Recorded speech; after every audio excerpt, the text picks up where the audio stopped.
Oh my god, there we go. There we freaking go. Already with it.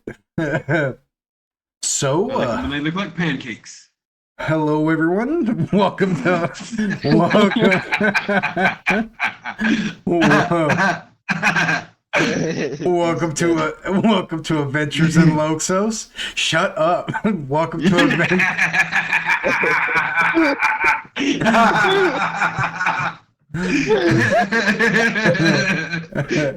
Motherfucker looking like a saucer and shit looking at you. It's like, Oh. good God. Stop it. Stop it now. Welcome, Motherfucker like 2 inches out there. It's like, God damn. welcome to Adventures in Loxos, everybody. We're back for yet another session, and yeah, let's roll that beautiful title screen real quick.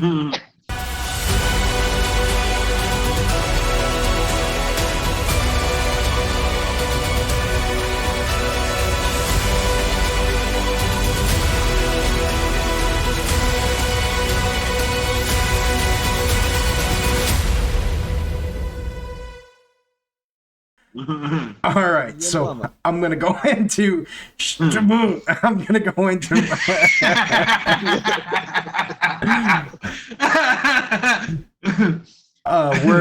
we're currently down 2 players at tonight's session. We are missing Kassid69, who plays Agaragis, and Unit 620, who plays Elsa Blackwell, but Unit 620 may show up later on tonight. Yeah, he may show up later on tonight. But Agaragis currently needs to take Kassid needs to take what would you call it, a mental health day or something? Sabbatical? A sabbatical, that's what it is, a sabbatical. So, but let me introduce the players. I'm like a mental health day? A sabbatical? Yeah. They're on hiatus? Question mark? So, what players we do have here tonight are AGTX, the Dragons,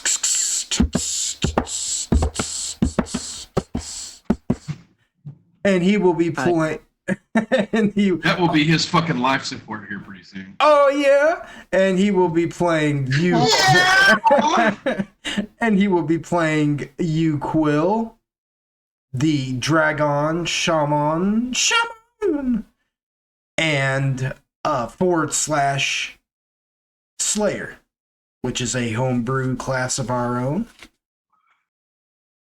Uquill is a male. He stands around 6'7" height. No, okay, but Nice. yeah, he's got good teeth, and he'll only cost you 50 pounds. He is the human, though. He's worried about me. Yeah. Swear to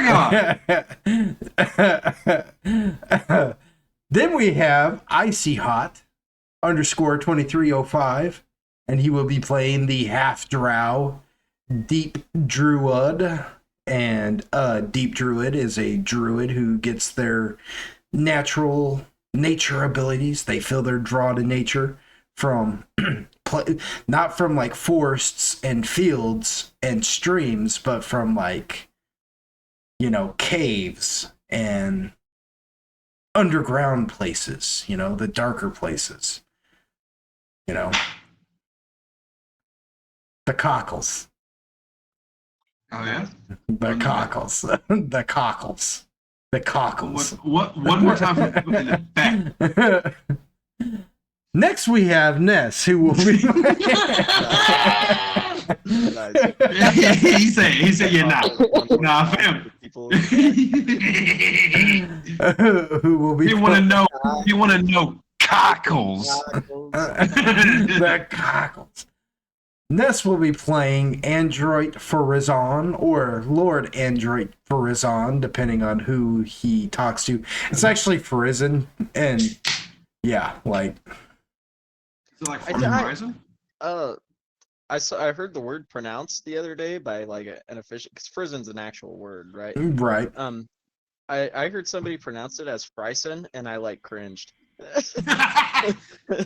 Well, go get some fry. You go get some fries, son. it's Yeah, pretty much. I was like, have I been pronouncing it wrong all these years? well, now it's No. canon. Now it's canon. No. Android Frizen. No. Android Frizen. Lord Android Frizen, and he is a half elf. What are you, like a wood elf, aren't you? Wood elf, correct. Yes, half wood elf. Who, and this, folks, there is a difference in this world. And he will be playing. He is a bard slash paladin slash saint of Corlon Larethian, who is the god of the elves. Newly crowned god of the elves, I should say. Oh yeah. Because in this campaign, he didn't start off as a god. Yes, Daddy. I don't know. You guys have played what? I was wondering how long it would take for this. You guys have okay, so Dragons and Nests, you guys have played more 5th edition than I have, meaning like I've never played it. But enlighten me a little bit. Is Corlon Larethian even a thing in 5th edition at this time, or has he just kind of I don't remember. Last I knew he exists. I don't use the traditional pantheon, as it were. So Yeah, I don't recall going when I went through the Pantheon who was all in there. Because I believe they ended up using a couple different because they had like Anubis, like I brought in like Greek gods and Egyptian gods as well, just because fun. Okay, well, yeah. I was just curious if it's he's in 5th edition. So if I could look it up, but I'm pretty sure he was, to my knowledge. Because I think most of the base gods had made it across, and I think they even brought some new ones in. To my knowledge, but maybe that was later. Well, I'm just curious, because for any new listeners out there or viewers, we don't play 5th edition, we play 3.5. That's why we're called them old school gamers. Was it superior? But regardless of that, you're welcome. You're welcome to join us as we play our homebrew campaign of Dungeons and Dragons set in the world of Loxos, created by me, your humble DM, the humblest of humble DMs, Lord Pog, Lordeth Poggeth. Check the name. I was just looking at this website for the Corlon Larethian thing, right? And I'm about to click off it because it says related imagery, and they just show a bunch of like clip arts and stock images of like crescent moons and shit until you get to this one of this dude, right? And it's not even the full dude, it's just his big ass fucking bicep, and he has a tattoo of a fucking crescent moon. That's just all it is. Hold on, I'm gonna snipping tool it and send it in the Oh, fucking hilarious. All right. So Corlon Larethian is a deity in 5th edition. So all you 5th edition players out there should be familiar with Corlon Larethian. But in this campaign, set in the world of Loxos, Corlon Larethian didn't start off a god. My players have met him, and I don't know why we're going into so much backstory on that right now, or why I'm so stuck on that. Welcome everybody to the world, to Adventures in Loxos. This is what happens when your D&D's on crack. Welcome to So, quick recap. We're in the Honorable Jingzhou of the time of the festival, and everybody is kind of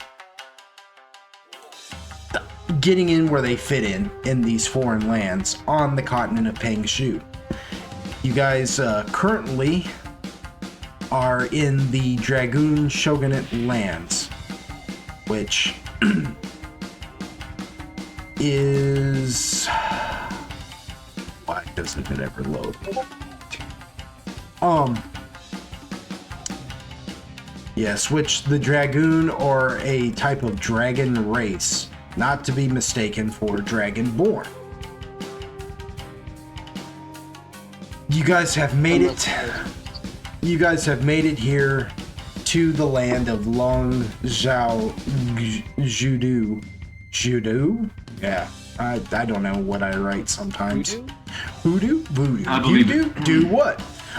Remind me of the babe. Okay, but that in this land, you guys have made it all the way up to the Forgotten City, which is the capital of the Dragoon Shogunate.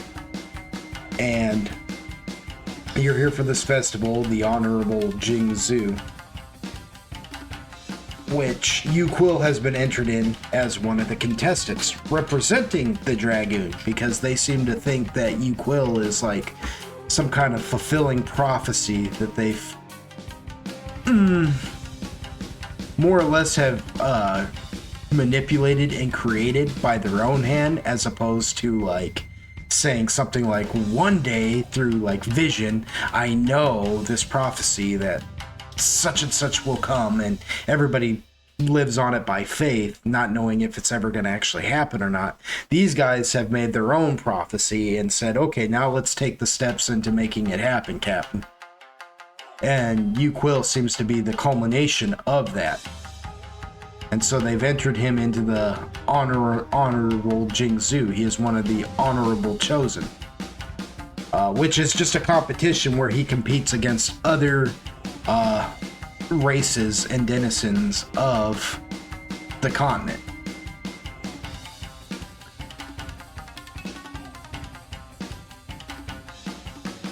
Oh, Zoltan Heisenberg, which it's funny because I didn't actually say Icy's character's name in his introduction.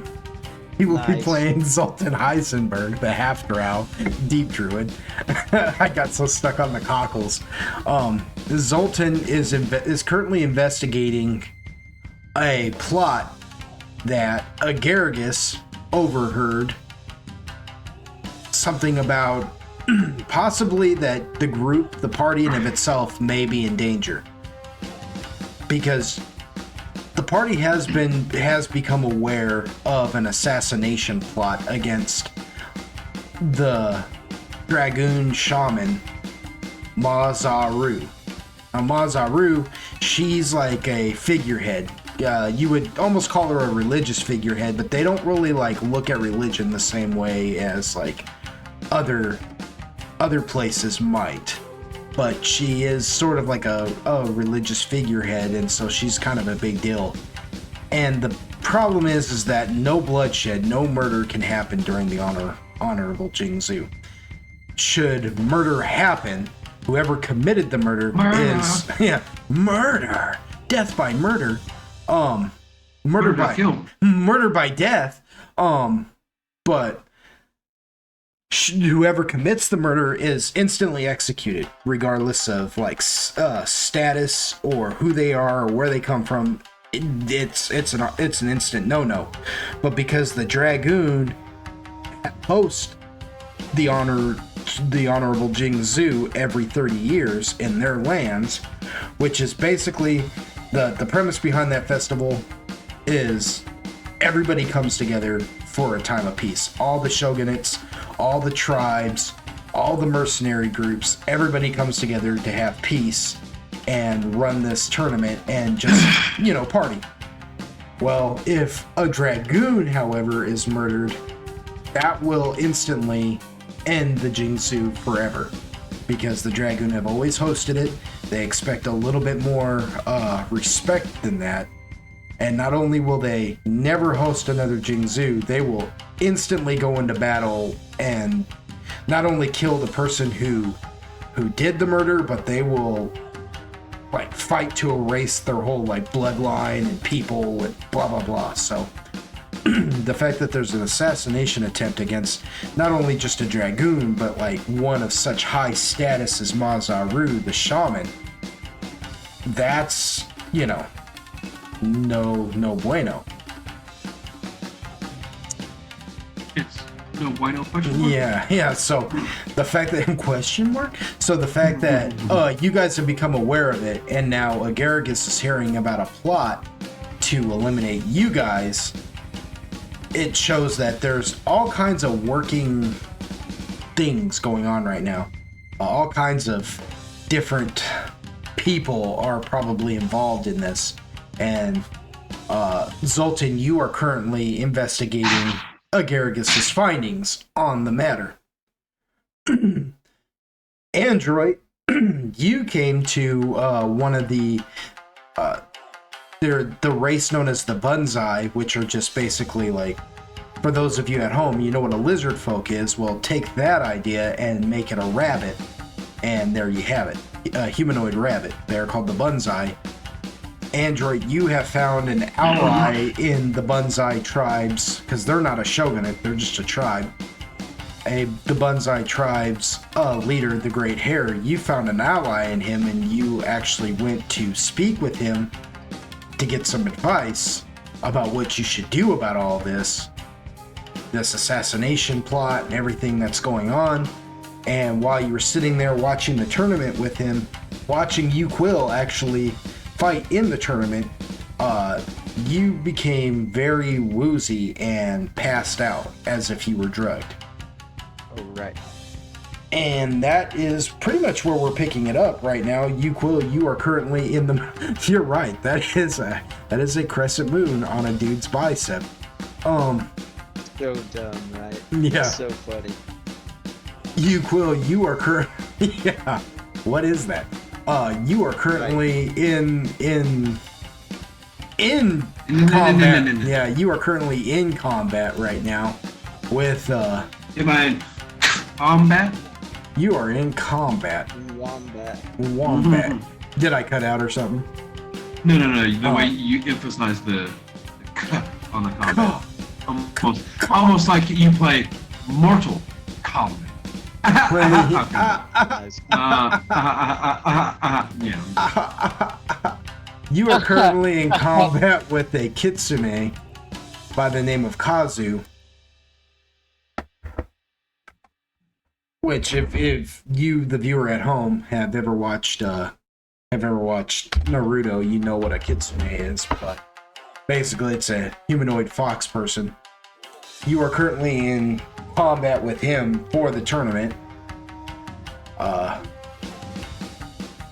And the tournament is an honorable thing, so it's not like you guys are like slapping each other with weapons or anything. It's all hand-to-hand combat, and it's just, may the best man win.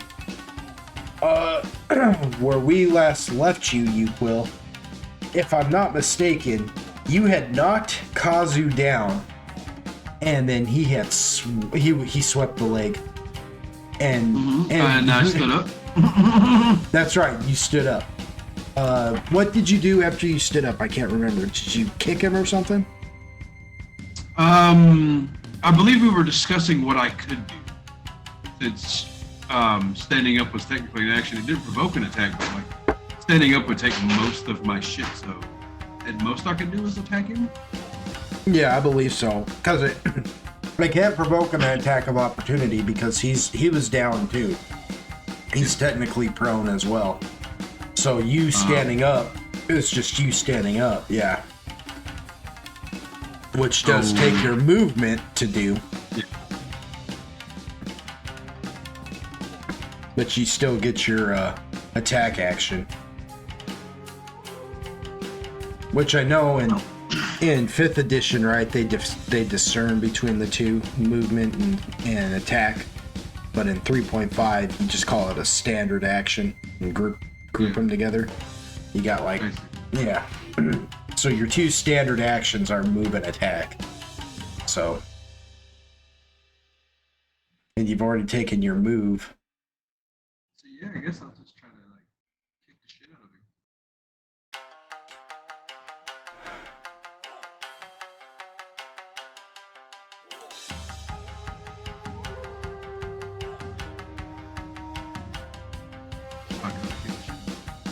So I'm gonna kick him.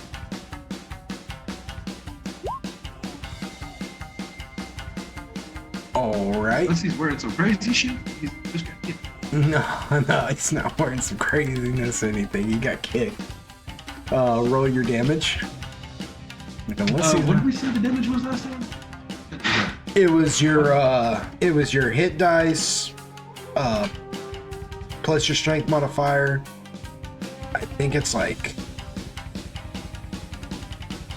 did I say it's times 3? Or did I say three? It is three. It's 3 of your hit dice, because I got my. Oh, okay, there it is. Yeah, my last roll was 3d10.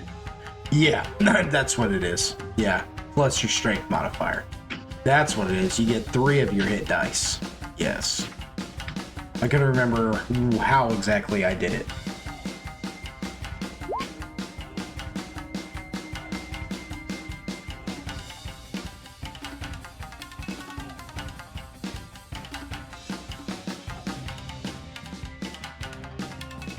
Kick the piss out of him. Yeah. Ah! Yeah. You just haul back and just kick him right in his ribs. Like, I'll teach you to kick my legs. Yeah, he's just kind of like, he kind of looks up at you and kind of like gives you a look like, hey, take it easy, take it easy. Easy, bud. Look at ass. Yeah, I look down at him like, with my man meat just flopping around, after I kick him. Oh yeah, that's right. You got naked. Oh yeah, I forgot all about that. Yeah. But you're the one that said I was naked, and I decided to use the longest yard references on my intimidate. Yeah.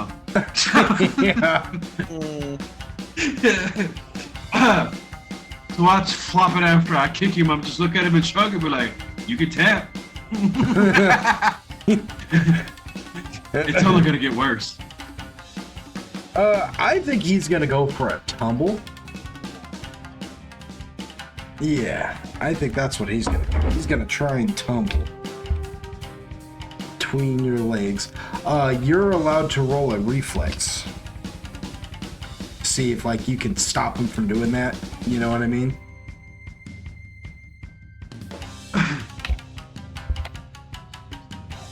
Long stick stopper.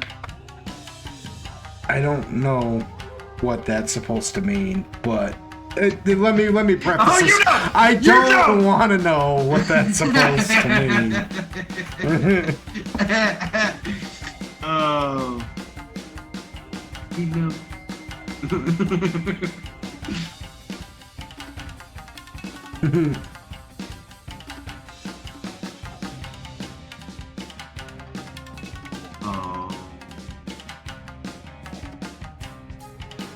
Since I'm butt-ass naked, I get to remove this temporary negative. Do what?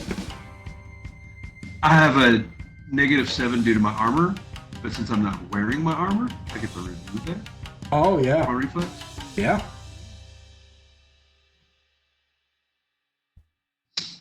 And it actually goes back to being decent instead of a fucking 3.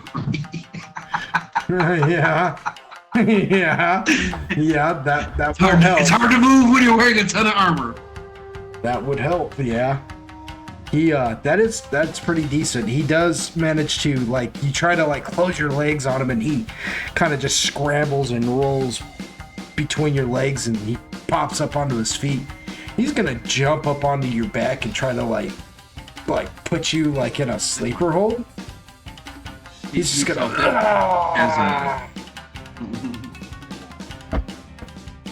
Yeah, I mean, it's basically just opposing strengths. He's trying to grapple me? He's trying to put you in a sleeper hold, yes. So I get a automatic attack of opportunity. From what? My close quarters fighting. Oh. Okay. Go for it.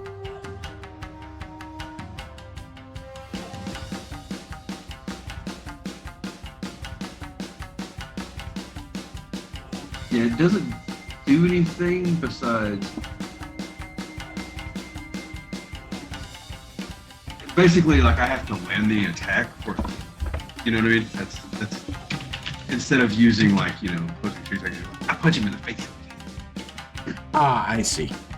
So he can still roll. He can still roll for his grapple, basically, is what it is, right? Well, if I fail, he let me see. You get an attack opportunity whenever an opponent attempts to grapple you, even if the enemy has a feat or special ability that would normally bypass the attack. If you deal damage with the attack, the enemy fails to start the grapple unless he has improved grapple feat for special abilities such as improved grab. If the enemy has such ability, you may add the damage you deal as a bonus on your post check to resist the grapple. So basically, if he doesn't have something that will bypass, he auto fails if I succeed. If not, it's basically I don't get my attack and then we just. Oh, okay. It's a cheese, and I like it. Yeah. I hope you like your cheese. Oh, yeah. You straight up hit him. And then now we discussed that as long as I don't use anything that inherently does damage, it's fair game, right? Yeah, you can't use any like special No, like qualities that would. Yeah, so like my power aura, which gives me a +3, in this case, to my damage, would be fair game.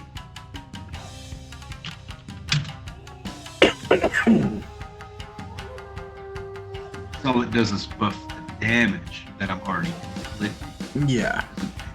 I suppose that's.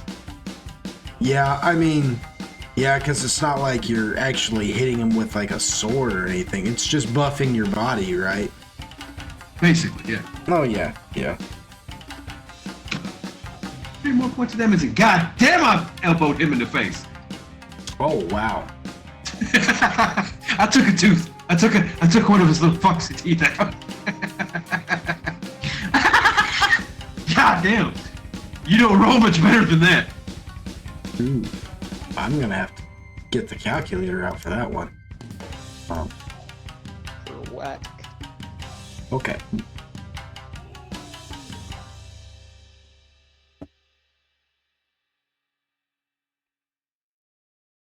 Alrighty. Okay.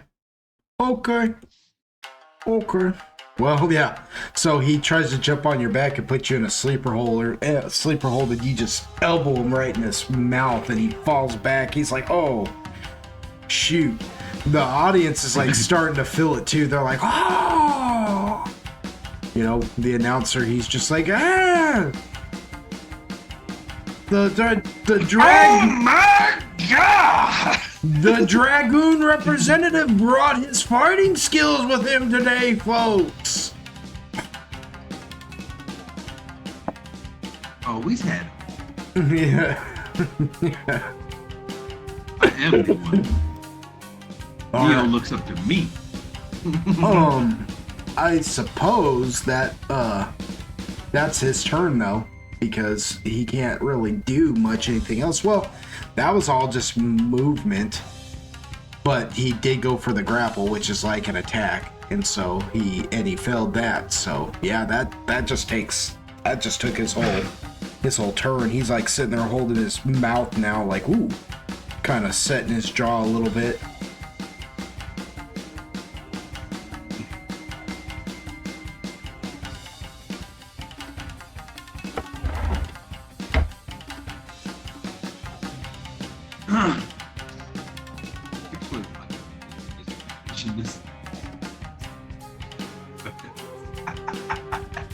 Whoopsie! Mara.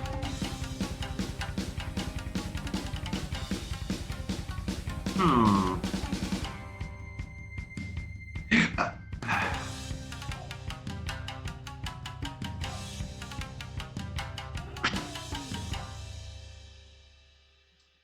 So yeah, I'm just gonna try to punch through his gut. Just gotta try and gut punch him. Yeah, I'm just gonna try to like take all of his life away by punching his guts out. I don't want to hurt you, but this is God that's gonna hurt. Ooh.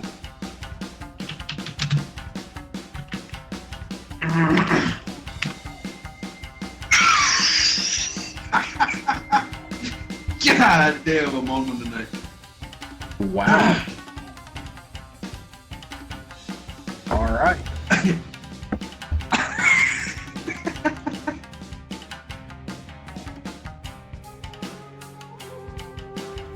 Yowza. Okay. All right, so you step in, you punch him in his gut, and he just like, ooh! And you watch as he kind of falls back for a minute, and he holds his gut, and he kind of falls down to one knee for a minute, and then it looks like he's done, but then his head like just snaps up at you, and you watch as his eyes just kind of flash, and he stands up, and he says to you, he says, you're a strong man. I commend you. He goes, but if you don't mind, I'd like to try and end this now with you. And he kind of bows to you respectively. And as he does that, his body starts to kind of like vibrate. And you watch as he like duplicates several of himself all around you.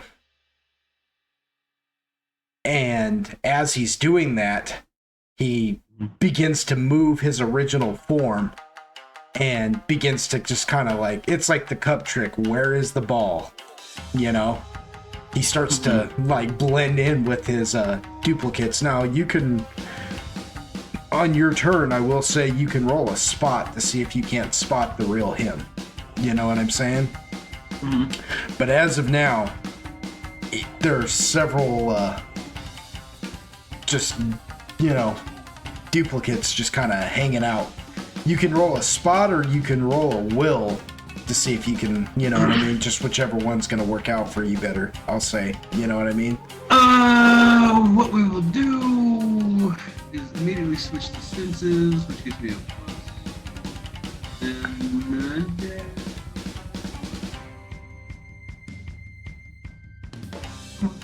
And roll all the way up.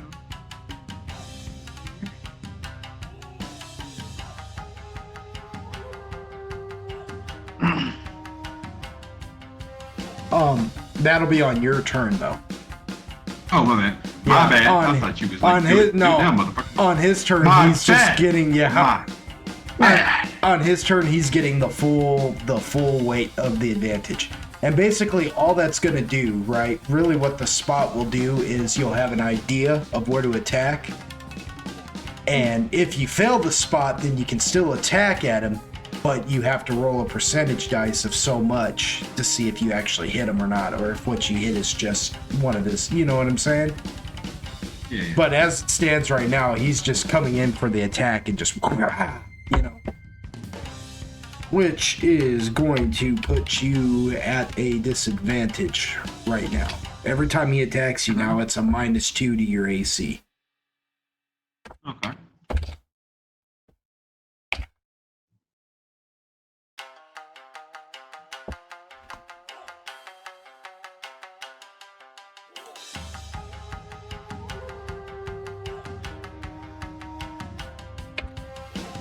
Which I don't know what your AC is without your armor, right?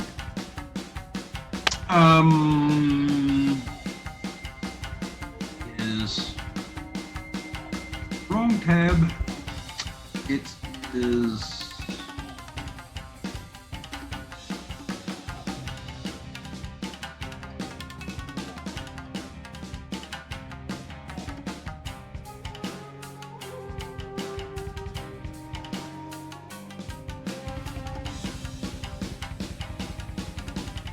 16.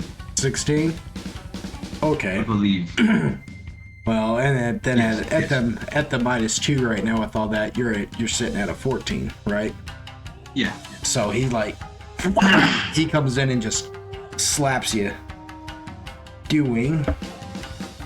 Like, it just looks like a ton of this kitsune just, you know what I mean? It looks like you're getting hit from like all sides and you're like, whoa, whoa. And then all of a sudden you just catch like a spin kick to your gut. Just, rah! Like, oh! Well, what the heck?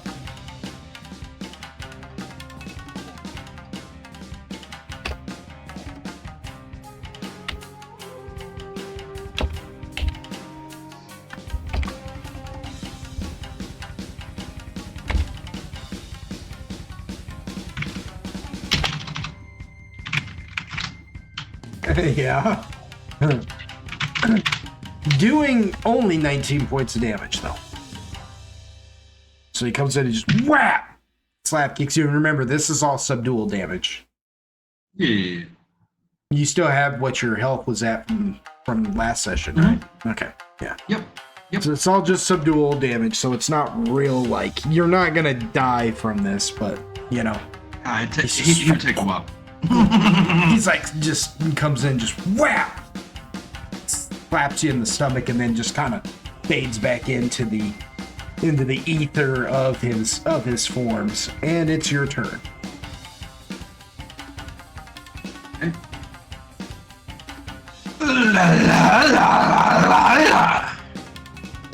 My name's Pong. Anyways.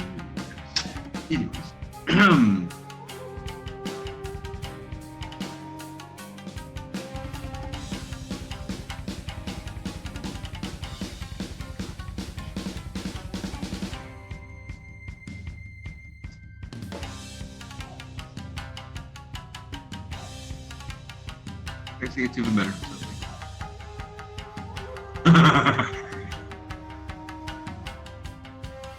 Wow.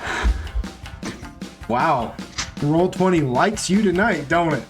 Yeah, like... It said, eat, big boy, eat!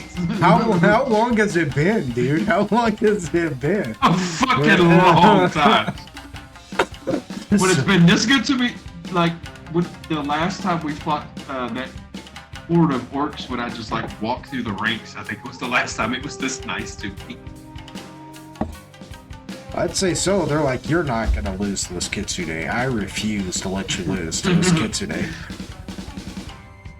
Yeah, Fair enough. so you get to looking around and you just happen to spot one that seems to be the trick that he's pulling is he's actually using his illusions as cover. And you can tell that there's one just kind of dipping out of the illusions, kind of you know what I'm saying? Hiding, so you don't ever get a good beat on him. And you realize, ooh, that's the one right there. So he's running around you. There's like 7 or 8 of these like fools, you know what I mean? All just circling you. And each has their own like personality too. They're not all just mimicking one another.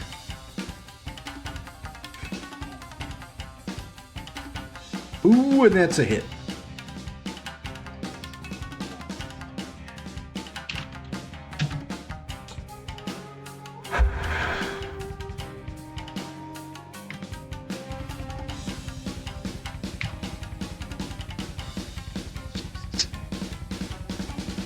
And boom!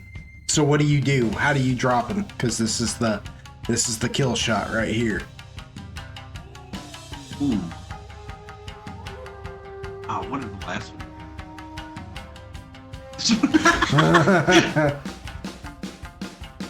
So he like gut punches me and then just kind of like shadow steps back, you know, trying to figure himself out, I guess. Yeah, and he's just darting, kind of blending in with his illusionary forms. Yeah.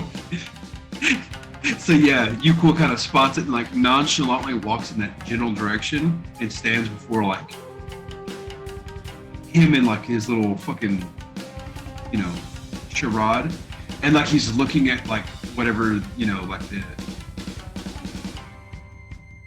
image of him, and like he knows he's like just killed it off just a little bit from it, you know, and he's just like, you're right, we should end this, and then he just fucking Bruce Lee 1-inch punches the fucking piss out of him right in the chest.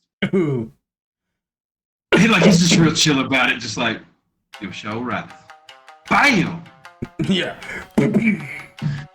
Like the screen pauses and everything, but it turns black and white for a minute with like the little, you know what I mean?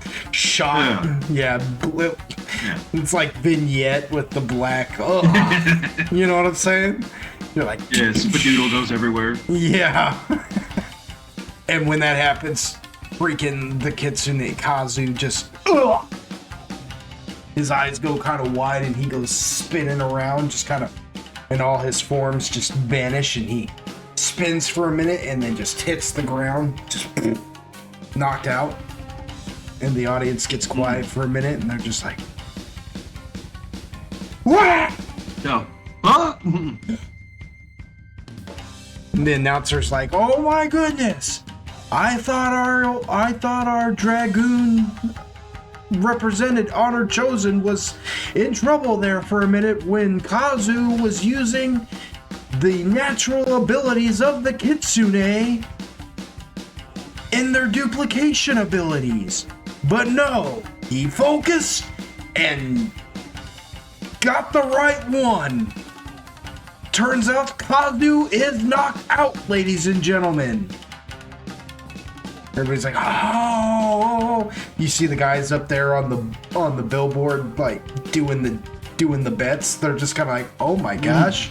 And they start like erasing things real fast and writing like numbers and stuff on there that you don't really necessarily recognize. And everybody's like, and they're yeah, taking money now and giving money and just kind of one of them kind of gives you kind of like a dirty look up there. It'd be like that. Quill, you may exit the arena. Now, Quill just like kind of gives like a polite bow, even though he's knocked out, and he's like, fight. And just, does a little salute to the crowd, man meat flopping and everything. He knows our customs, ladies and gentlemen. Look at him show the honor and the respect to his fallen opponent. Oh, looks like there's more to this human than we thought. This foreigner. This piece of crap. No, I'm just kidding. Yes. Everybody's like, ah. Some girls in the front row, like some well-to-do looking women, they're just like, oh, looking at you as you walk back there just butt naked. Now, whatever your health is at right now in the subdual, leave it. Yeah. Do not get rid of Roger it. that. Yeah. That will be your starting health for the next round. And you find that out not in so much meta terms, but you find out as you go back down into the barracks that nobody is allowed to heal from their injuries now. You go start strapping his gear back on.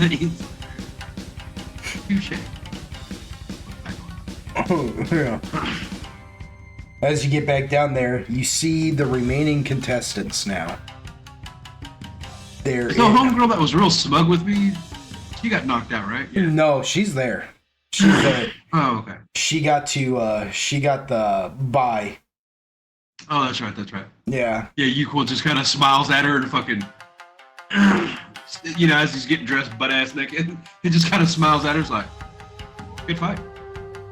She kind of just, she like has her arms crossed and she sighs heavily and like looks away from you, unimpressed.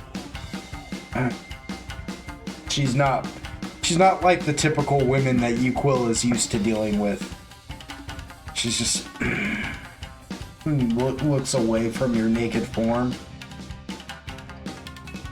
The remaining contestants are the werewolf, Bloodfang, the dog man, the Dong guy, or not Dong guy. What is that particular name? Da Ji. He's there. the one of the Jade Mercenary, the one who is so heavily armored, he's there. The Pei Zhong, the giant bear man who was giving you a hard time, he's still there.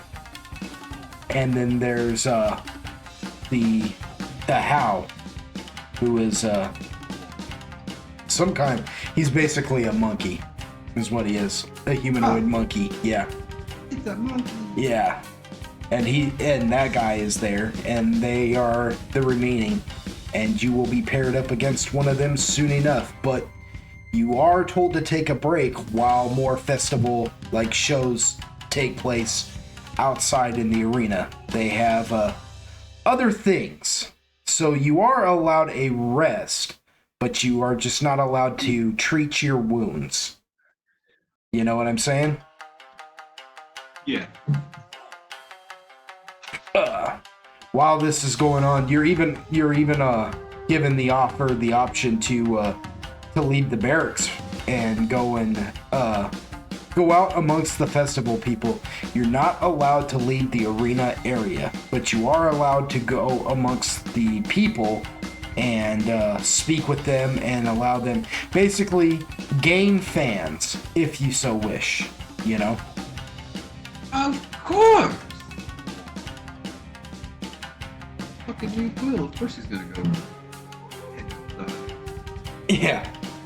Which you notice most of them actually do, all except the woman.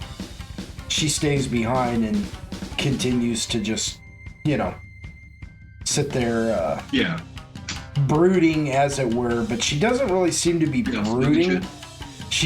It almost seems like, up until you interrupted her just now, it almost seems like she was just in a meditation, as if she's preparing for her fight, because she didn't actually have to fight last round, so she's in a meditative state.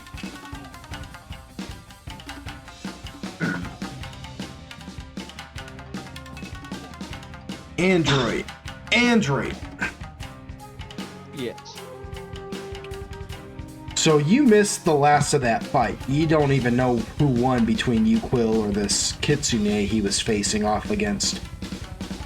You begin to come to, and you find that you're no longer in the arena at all.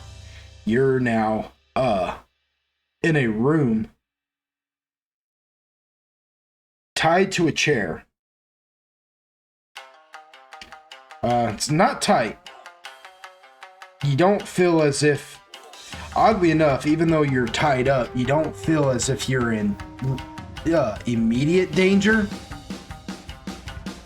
but you are restrained, and the temperature of the room feels low, and it's weird because it's not like a regular cold. It's like one that you can feel like deep within you, within like your bones almost.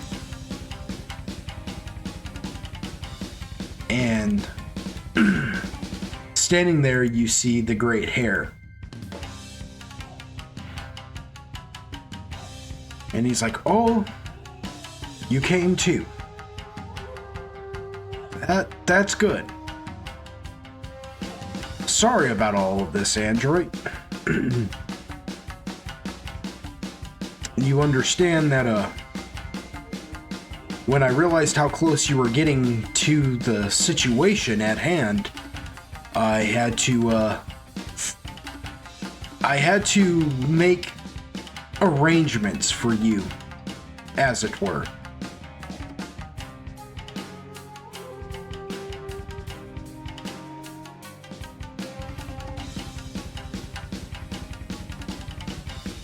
Hello?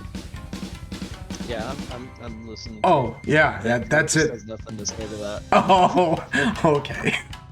Just making sure. If anything, Android just gives him this like contemptuous look, you know, like, are you fucking with me, dude? He's like, so he picks up on that, and you know the gray hair. He's just this, you know, little old stout rabbit. You know what I'm saying? With his cane and everything, and he's like, he picks up on your contempt. He says, "Oh, don't look at me like that." He goes, "Honestly, I didn't even know it was gonna come to this. If I'm being wholeheartedly honest with you, it's you. You have to understand. I have no intention of allowing anything to happen to Mazaru. Nothing at all.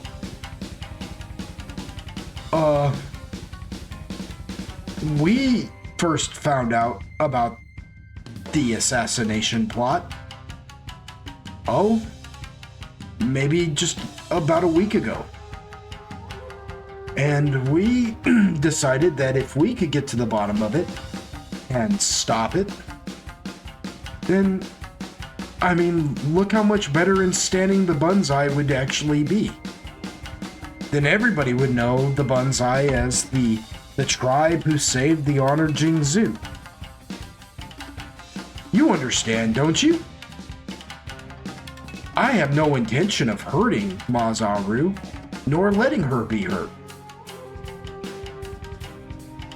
But when you said that the demon sword Saguchi was involved, well,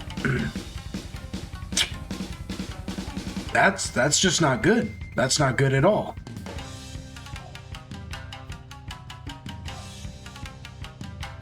And when he says that, you suddenly realize why you feel so cold.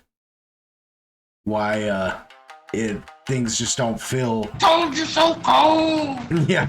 Why things don't feel right in this room.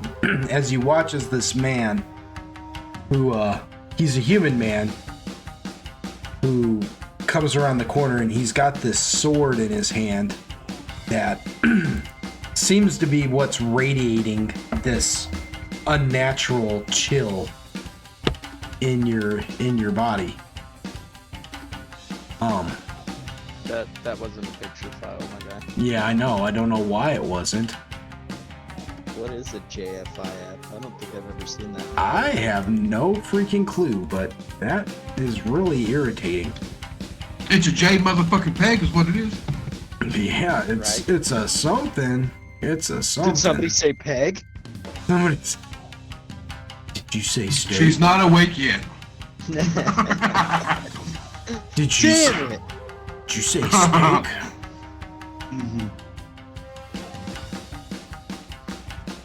I'll have to do it like this, and I'll figure out why that file is labeled like that later.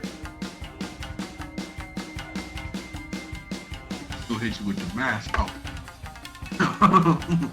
Yeah, but he comes walking in. He's got this long, dark, silken hair and fine trimmed mustache and beard, you know, and there's just something unnatural in his eye, you know, as he enters the room. He looks you up and down, and he looks at the gray hair, and he says, "He doesn't look like the little girl I saw." The gray hair says, "He knows the little girl. He knows her. I mean, for all intents and purposes," and he looks at you, Android, and he goes, "I mean, you're technically like the leader of your little band, aren't you?" Kill a rabbit. Who's killing a I rabbit? mean, leader's a bit of a strong terminology, I would say. More like the mouthpiece. Android just kind of sounds tired talking to them. He won't even like meet their gaze. He's just like, you know. The gray hair looks, he notices this, and he looks kind of sad, and he goes, "All right, Saguchi, I helped up my end of the deal. Now we figure out who's going to assassinate this Mazaru, and in the end, the Banzai stop him, correct? Saguchi says, we shall see. It depends on what information this one gives me. You said you wouldn't hurt him. I told you nothing of the sort, old man. And unless you want to die here and now, you'll leave me alone with him. Is that understood? You watch the gray hair kind of shiver for a minute. And he kind of gives you a sideways glance, Android, and you watch as he exits the room.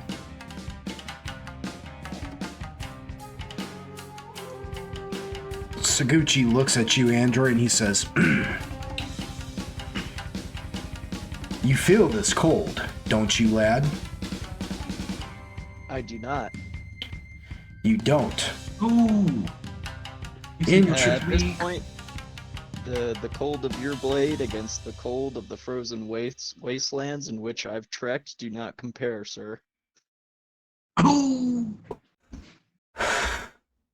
It says My feet have been bloody stumps. And I kept trekking. And then he turns and spits. And he's like, this shit ain't nothing to me, man. Saguchi sits there for a minute as if he's listening to something. And he says, I see. You're one of us. He steps forward and kind of kneels and looks you over for a minute. He goes, but you're not quite one of us, are you? They didn't quite break your spirit. Conflict, that's what I see within you. So in that case, I'll make this brief. And he stands back up and walks away from you with his back to you. He says, who took the contract away from me for Mazaru? It's a good question. I was trying to figure that one out me own self. So we're going to pretend like you don't have any answers then? I won't say that I don't have any answers, just maybe not the one you're looking for. It's not the Android. He lowers his head. Says, the great hair and I, we've had this plan for I don't know how long. I was to get the contract. I'd make the attempt. And then somehow, the Banzai were to protect the great Mazaru from the demon sword. It was all perfect. I was going to make a hefty sum. And the Banzai were going to earn great renown. And now, we've lost the contract to somebody. And he turns around and looks at you, and you see his eyes are now like glowing this icy blue. An icy blue that you've seen before in the eyes of the devils that tortured you. And now, out of nowhere, we get these strange foreigners to our land who claim they're investigating an assassination attempt,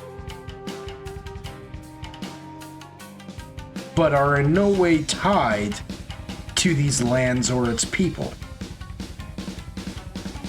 Well, as I've told the Great Hair, your assassination plot isn't really our primary reason for being here. It's just kind of something that we've taken on since being here because we thought that they were trying to help us. However, we see that is now not the case. He kind of looks at his bindings. I don't know why I say we. It's not like I'm not the only fucking one of us in here.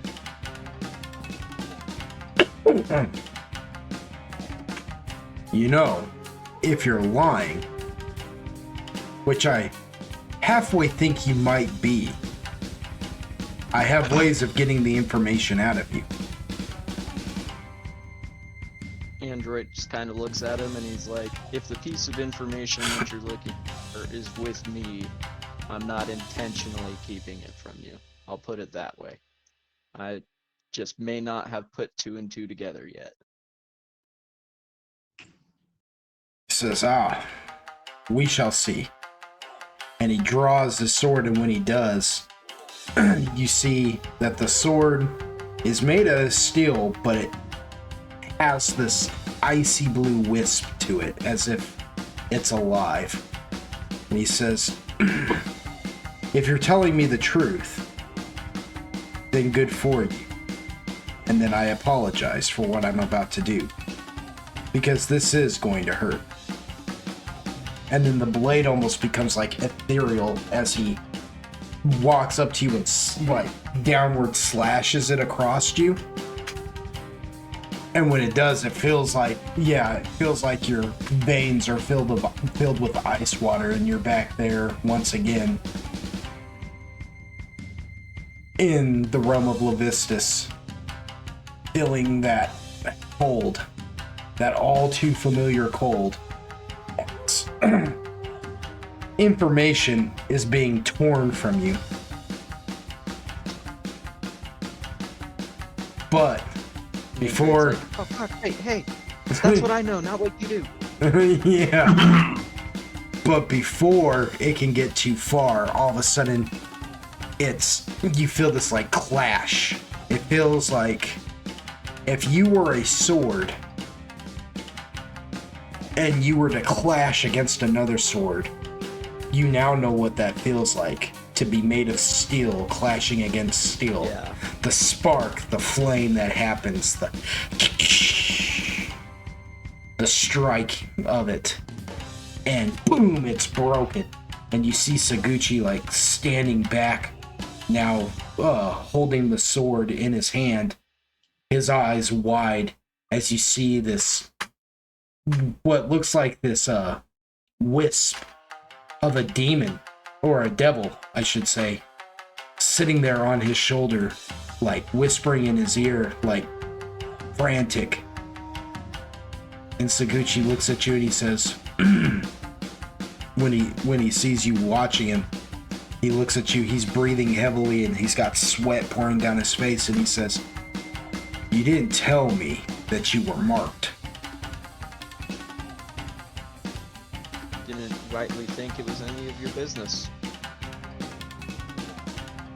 Says, how come you're withholding so much from me? You know what I am. You should have known this was coming, and you hide it from me. Why? Because my business is my own. Says, you've got something on your shoulder too, boy. And it's mine to bear.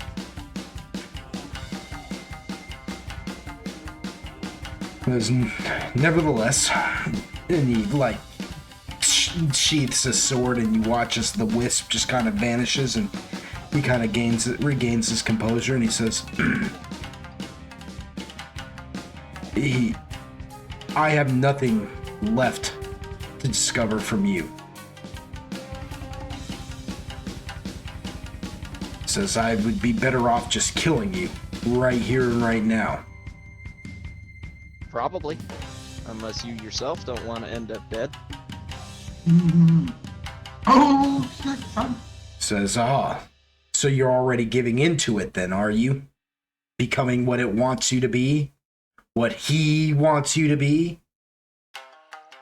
Android just kind of shrugs. And he's like, I just know that you, Quill, and Elsa probably won't be happy about this. And, well, who am I to stop them?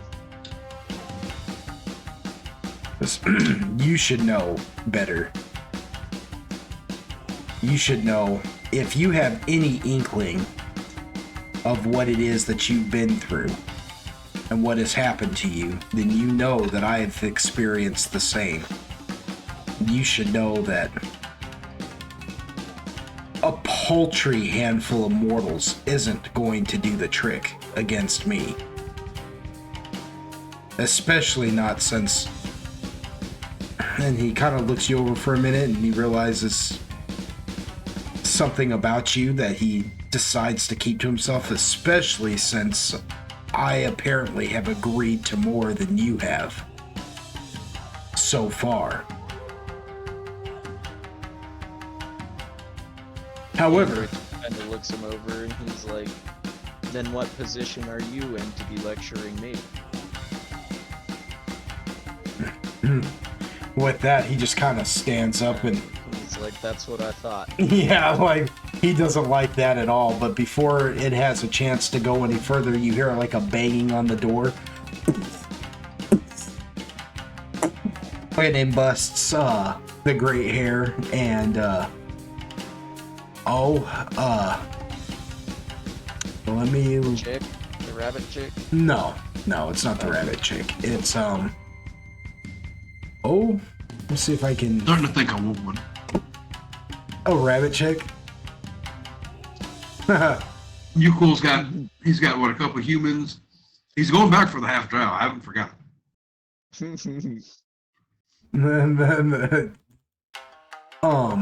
No, it's The rabbit chick. no, it's The harem will grow. Oh The no, hair. it's the gray hair and Laudi, the dragoon. Laudi. Who's he comes Yeah. busting in with his sword now drawn, and there's the gray hair, and Laudi's just like, oh, by the ancestors, Zaguchi kind of looks at both the gray hair and Laudi, and then looks over at you, Android. And he kind of half grins and looks over at the gray hair and he says, ah, A2 Brute. No, he doesn't say that. Nice. He says betrayal then. The gray hair is like, I'm gonna let you hurt him. He's my friend. Laudi is just like, drop your weapon, Zaguchi. And then all of a sudden, Android, you hear Zaguchi in your head. And he says, I could kill them both right here in front of you. You know that, right? Android just kind of gives a subtle nod. Says, consider this a gift. And with that, Zaguchi just pulls out his sword and cuts downward slashes at the wall itself and just explodes it out. He says, Oh, nobody will be dying here today, nor will they be surrendering. And he bolts out of the window. Laudi looks like he's gonna give chase, but the gray hair, he's just like, leave him, let him go, lest you end up dead. And he makes his way over to you, Android, and begins to undo your bindings. He's like, I am ashamed.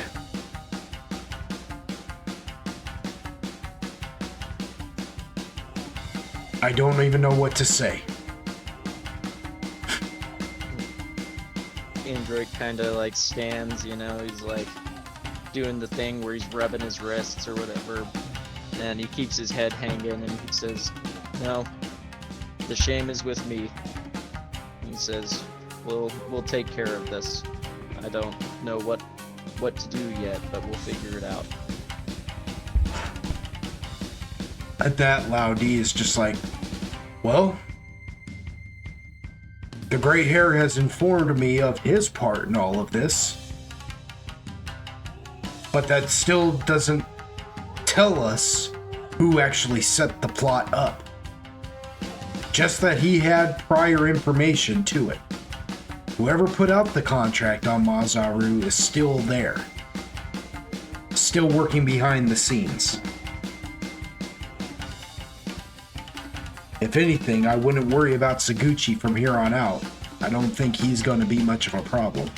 I think it's more of his pride that's hurt at this point than anything, losing a contract to somebody else.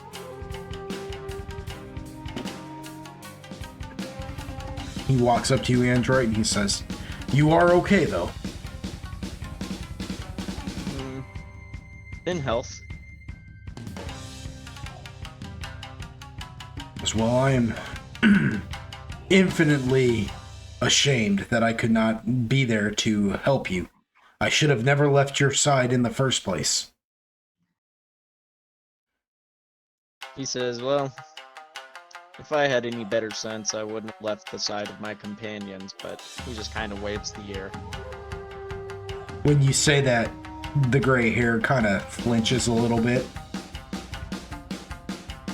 Loud D, he looks you over for a minute and he says, well, regardless of that, we had no way of knowing that the enemy was aware of your involvement at all. So that's not necessarily your fault. Especially when you think that you're in the company of allies. When he says that, he like narrows his gaze at the gray hair. Let him have it. Says, it's up to you. I have all authority right now to punish him accordingly if you so wish. Android just, he shakes his head and he's like, oh no, nothing like that. He was deceived. I myself have been in that position. There's no need to go to that extreme. In fact, he has done his part in keeping me informed for the most part. And he just kind of shrugs. Cloudy just nods in approval. He says, you are a good man, Android. Perhaps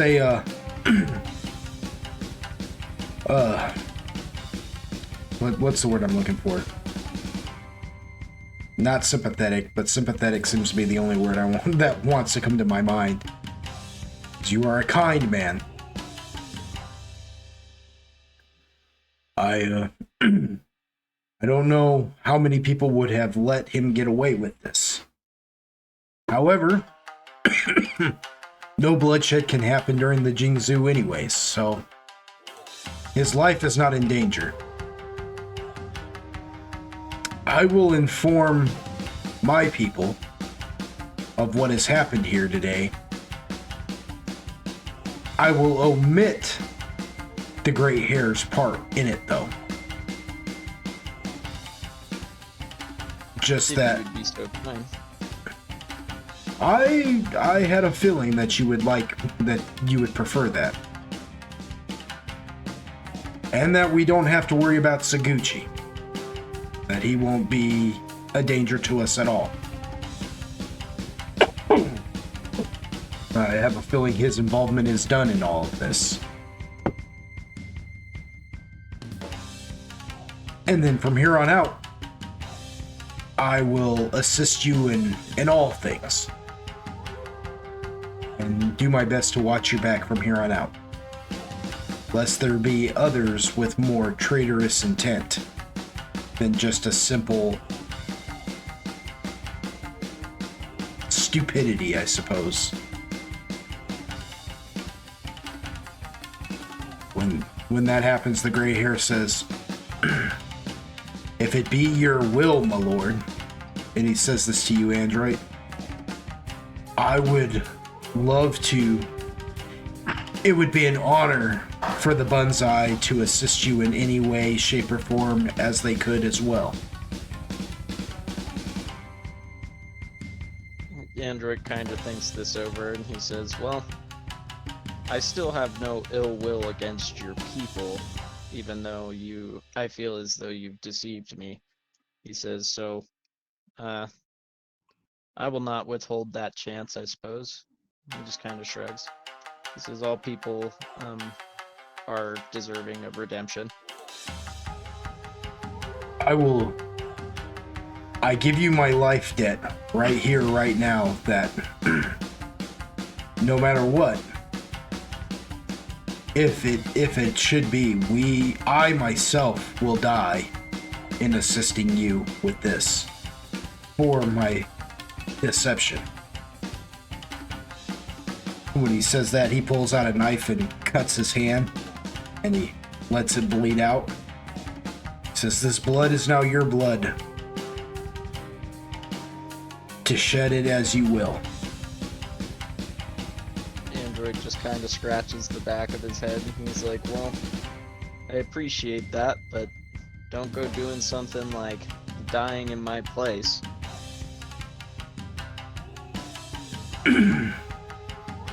He just nods and walks out, looking utterly defeated.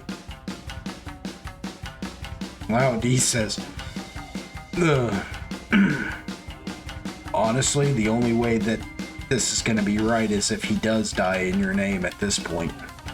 Just so Die you in know." my name, I suppose, but I don't know how I feel about him taking a blade for me.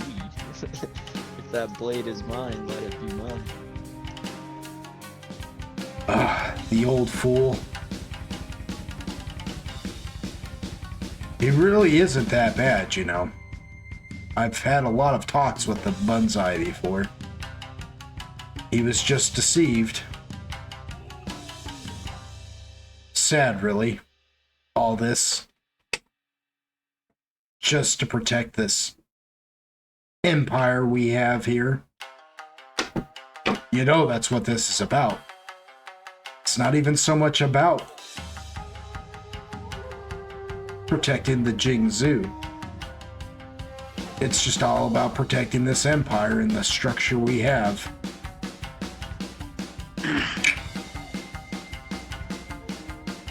Anyways, I will see to it that you are taken care of and that we locate the rest of your group and get you all back together. There will be safety in numbers. Till then, I will be your personal guard.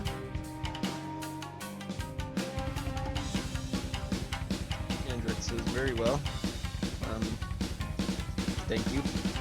And then he kind of remembers where he's at and his manners, and he looks kind of surprised, and he just bows to him instead. Yeah.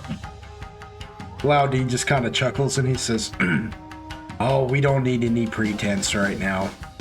All we are is just two people talking." Two bros chilling in a hot tub. So you're a good man, Android. I'm honored to have known you. Well, thank you. Says, "Oh, and if it interests you at all, you Quill got past the first round."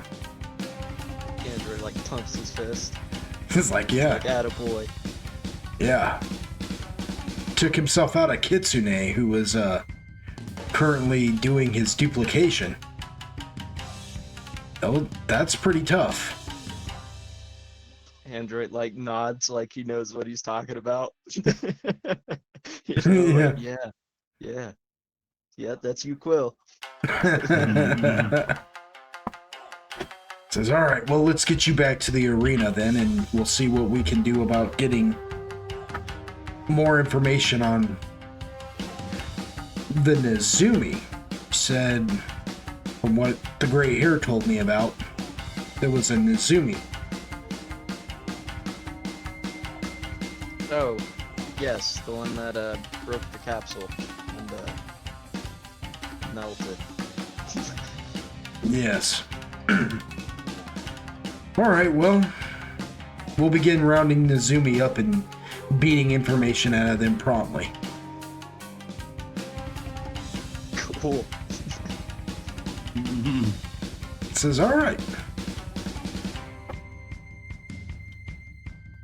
So, Zoltan.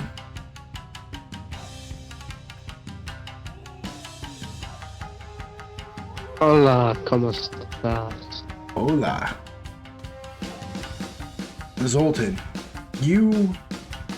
Where we last left you, you had been talking with, one of the shaman. Yeah, with one of the shaman that Mazaru, sent with you to, kind of as a liaison. And you had been talking with him because Agaragis had done a harrowing escape from the temple, or from the palace, I should say. And when you came back, you realized that there was some tomfoolery at hand. You saw a couple of illusions, projections. Question mark? Yeah, question mark? And of these two women who looked like palace servants, but they weren't acting like palace servants. And upon further inspection, you realized that they had like silver cords tethered to themselves and were intertwined, leading back somewhere. But when you actually entered the palace, you found that they were gone along with the silver cord, and you were now talking with this shaman who was answering your questions, but you happened to notice that he looked nervous. He seemed sort of nervous. And, yeah, you were about to start doing some investigating on the matter further. So that's where we pick up. What is Zoltan about to do now? If I remember correctly, you mentioned if you could look at the room, and he said, "Oh yes," and he motioned as if you could go to the room, but you told him you weren't sure what room it was. Played it off like a true mastermind. Yeah. And That's so, what we're gonna get. yeah, and so he motioned to the room, and that's where you left off. Was you knew which room to go to, which you already did, and you were standing there with him in that room. Not in that room. You hadn't gone to that room yet, but that's where we left off. So what is Zoltan doing now? Man, can I use a good old spot just to see if there's anything of what Agaragis said earlier? Like, just see if I could find anything out of the ordinary. You sure can. You can play as much D&D as you like.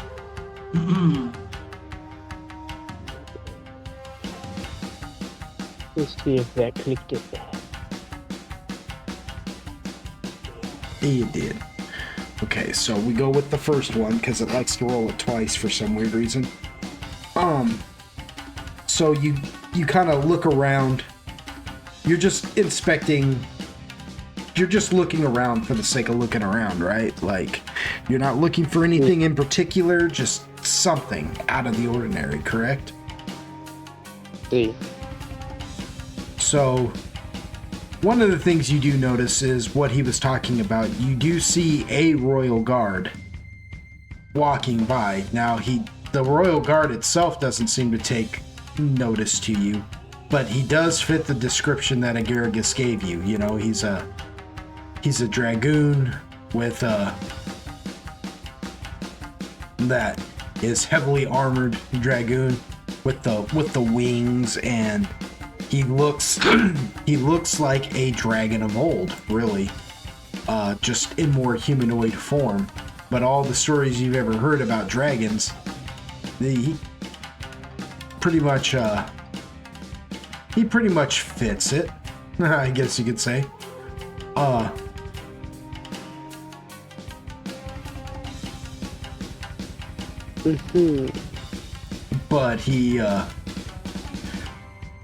But he doesn't seem to take notice to you, and you were told about these guys that they're not regular guards. They're royal guards. Like, their whole job is to be basically like the best of the best, you know. They protect the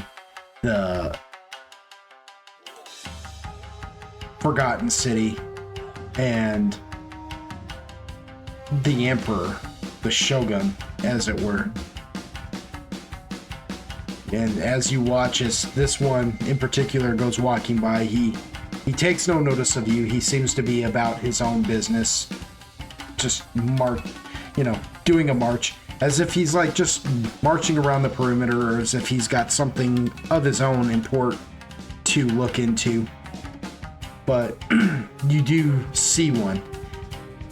And the difference between these guys and everybody else is that they seem a little bit larger, a little bit more robust than any other kind of dragoon.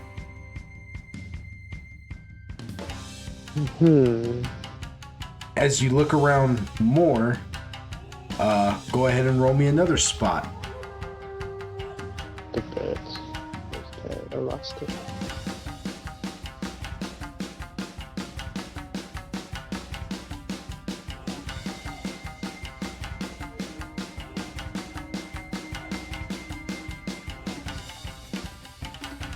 Okay, so you look around a little bit more, and you happen to see that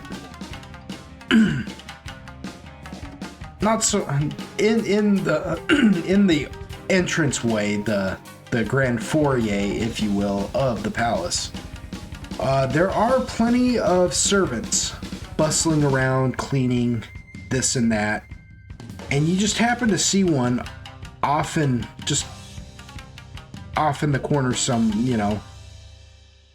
sweeping, and she distinctly looks like one of the projections you saw earlier from before. And she's just sitting there sweeping the floor, minding her own business.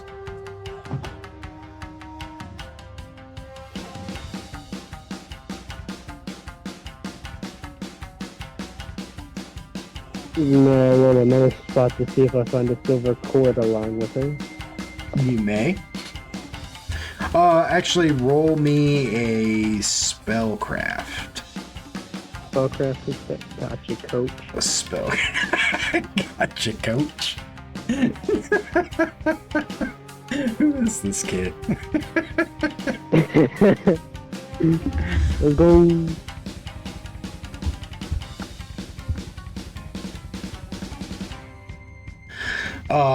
You begin looking for the telltale signs of a silver cord, but you don't seem to see one coming off of her. In fact, you're looking so hard at her that the shaman kind of clears his throat a little bit, like,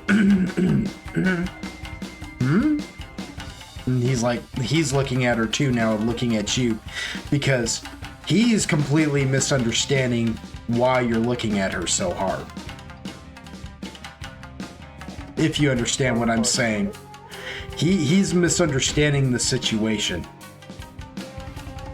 He thinks you're, to him it looks like you're thirsty.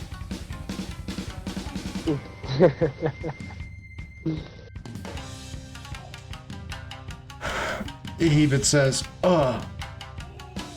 if it please you, we have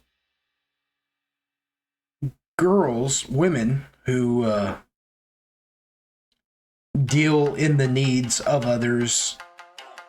You don't want to soil yourself with the help.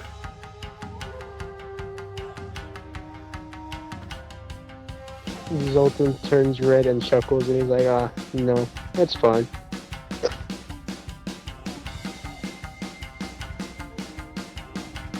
He says, oh, very, very well then. Zoltan ain't want his first time to be with a hoe. Zoltan is a man of God. Zoltan is a man of God. Okay. Good for him. Good for Zoltan. No, good for Zoltan.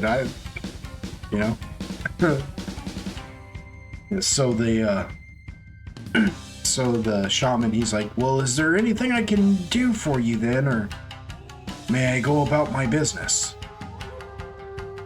Oh, you may go about your business. This is very well then. I have to make preparations. Mazaru will be arriving within the hour, and she will want to see the ceremony for her arrival isn't even set up for yet in the arena, so yes. And he bows to you politely and says, "Then I shall be off. Try not to get yourselves in trouble," he says to you and Agargus, and he walks off briskly. He walks away briskly. Briskly, man, we're using English words in the old time. Yeah.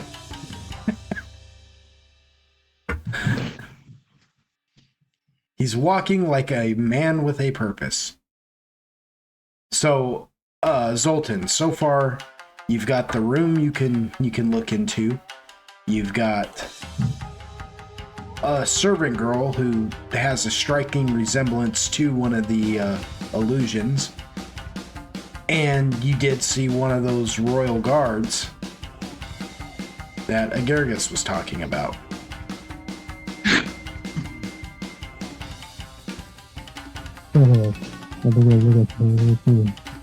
Do what? I gotta give something a quick peep real quick. A quick peep. He's got to give himself a quick peep. That's all I'll say.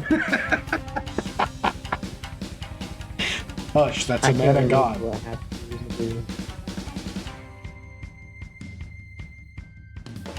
See if I can use anything. Well, you don't necessarily have to go with those options. I was just telling you what you've discovered so far, just in the beginning of your investigation. You can play as much D&D as you like and do whatever it is you want to do. Terrible words to say to someone that's a glass cannon.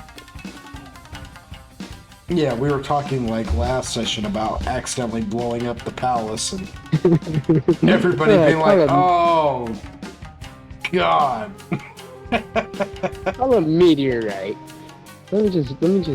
You want to see a comet up close? I can do that for you. Y'all want a single? Say fuck it. Fuck that. Fuck that. Did the strange wizard man walk out the palace? No, he went like he was going to the back, like somewhere deeper within the palace to handle other affairs. Okay. And where'd the different dragoon go? Where did he go? The royal guard? Yeah, the royal guard. He came through the foyer and then just kind of made like an abrupt turn and went down one of the halls. Okay. As if he's on some kind of assignment of his own. Okay. Well, I guess I'm gonna go investigate the woman that resembled the woman that was cleaning Agargus' room. Okay.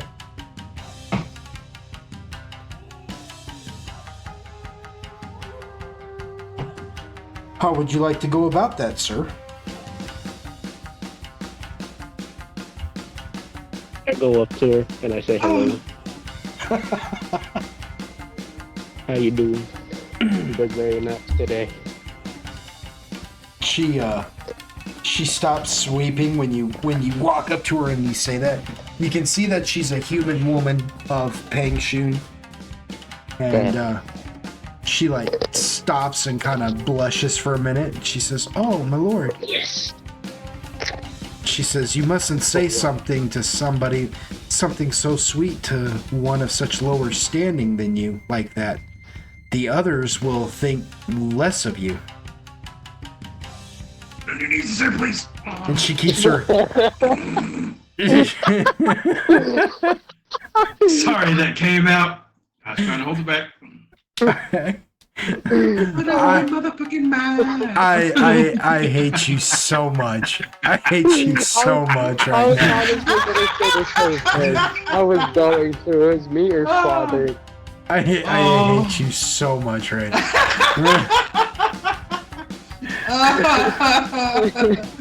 Oh. Just put it in your mother. So she, yeah, as she says this too, she never like lifts up her eyes to meet yours. She like keeps her head bowed low, and you can see her eyes kind of like darting slowly from like one side to the other, like she really doesn't know what to say. And she's just sort of embarrassed, but maybe more embarrassed for you than for herself.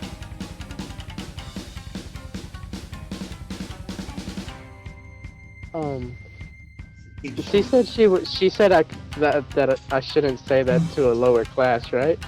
Yeah. Well, I respond with, well, I can since I come from the lower part of the world. When you say that, she kind of flinches and looks kind of confused and allows herself to to raise her head and look up at you and meet your gaze, and she says, I don't know what that means, my lord. Every time you say that, I think of fucking goddamn Warcraft. Me lord. Me lord.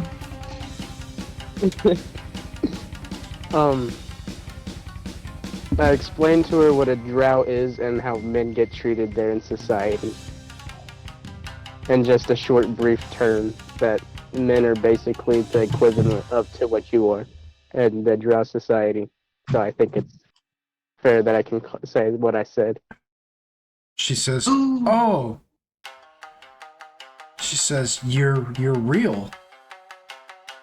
I used to hear stories when I was a girl, and she's like, of your kind, and the strange ashen-skinned, pale-haired men of the underground. And then she realizes what she's saying, and she catches herself with like a hand over her mouth, and she says, oh, forgive me. I've spoken out of turn. I have no business saying anything about you.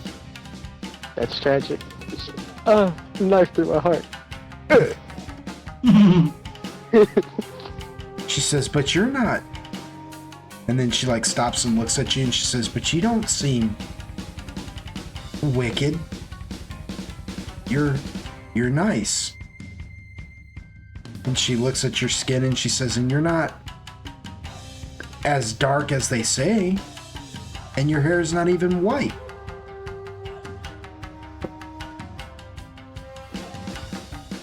That's because I'm kind of half human, half drow.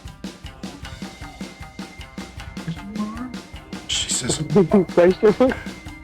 she says, oh, I see. She says, well,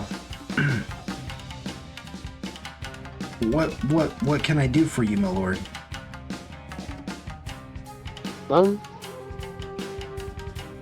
And her face is becoming like more flush the longer the conversation goes.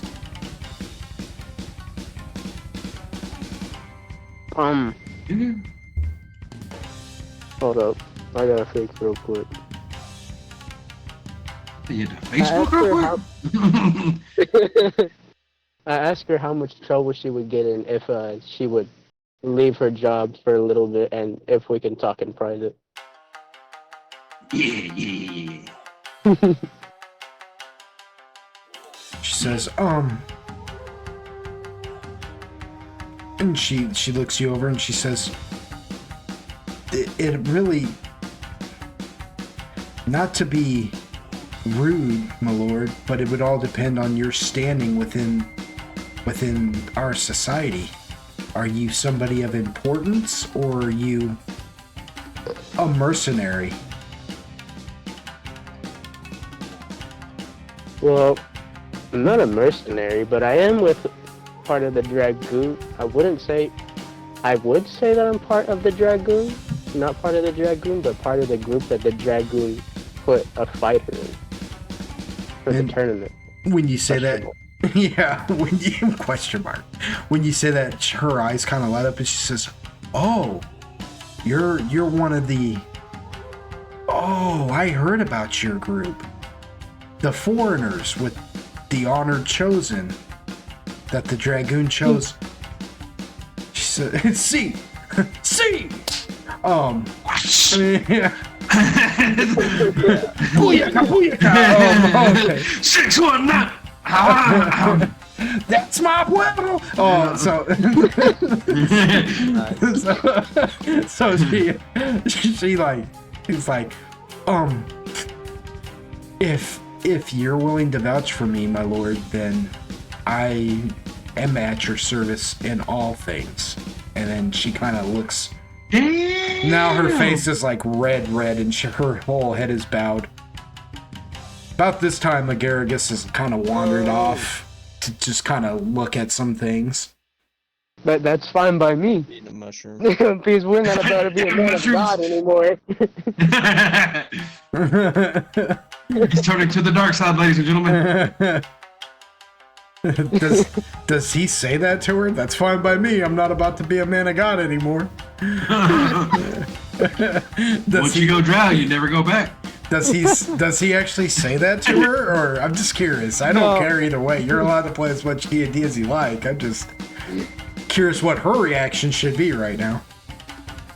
No, I don't say that out loud. That's just an inside thought. Well, what does he say to her though?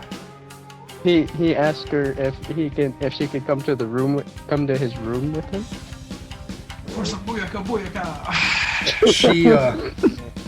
She takes her hair and kind of fixes it a little bit and takes the broom and leans it up against a wall, and she says, Let me get my mouth wet. where you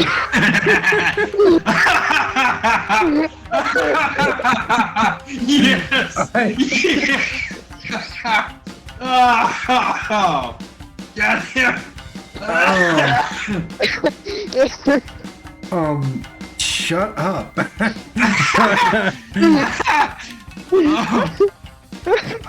She says, where you lead, I shall follow, my lord.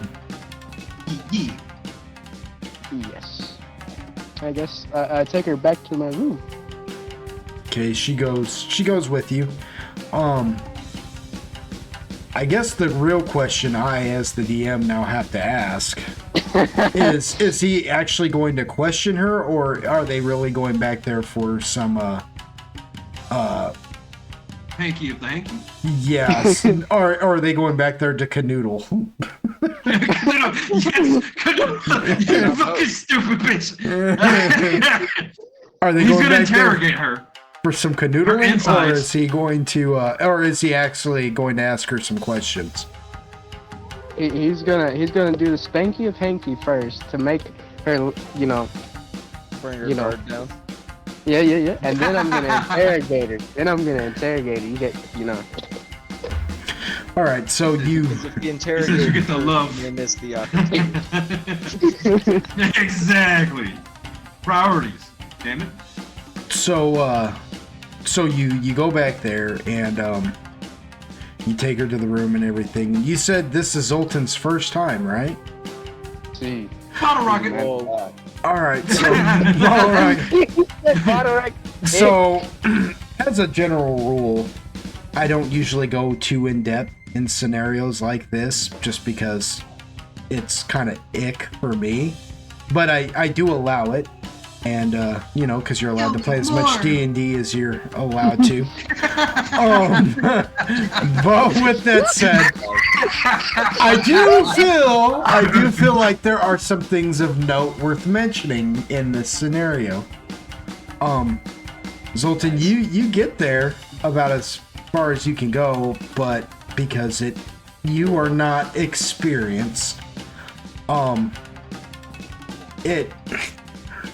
it kind of turns into this weird, like, at first you thought you were seducing her, but then she realizes your level of inexperience, and you find out she's not inexperienced at all. She just Just knows. how I like She just knows her place.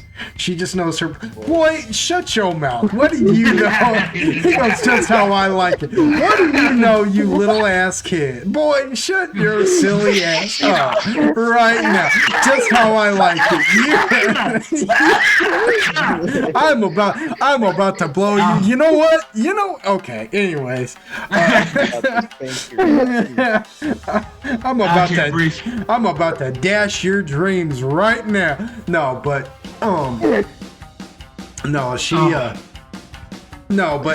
she's not inexperienced, and she kind of sees that you are, and now that you're behind, but she knows her place in society. So earlier, when she seemed sort of embarrassed, she was more embarrassed for you than she was for herself, per se. But once behind closed doors, she loosens up a little bit when she realizes that this is, well, to put it in the words of a pretty good song, oh, what a night.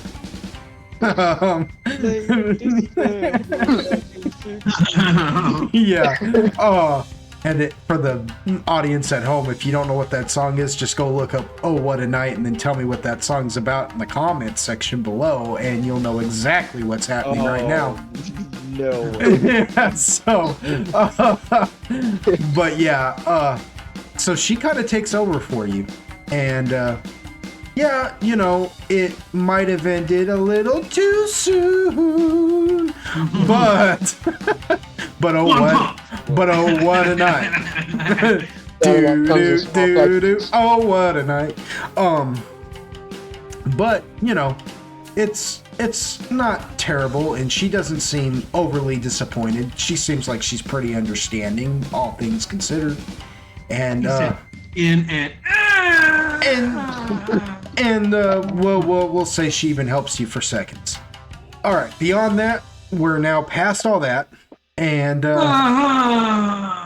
here we are at the interrogation scene. So you guys are there. You're I mean, you're laying there, and what would Zoltan like to say or do?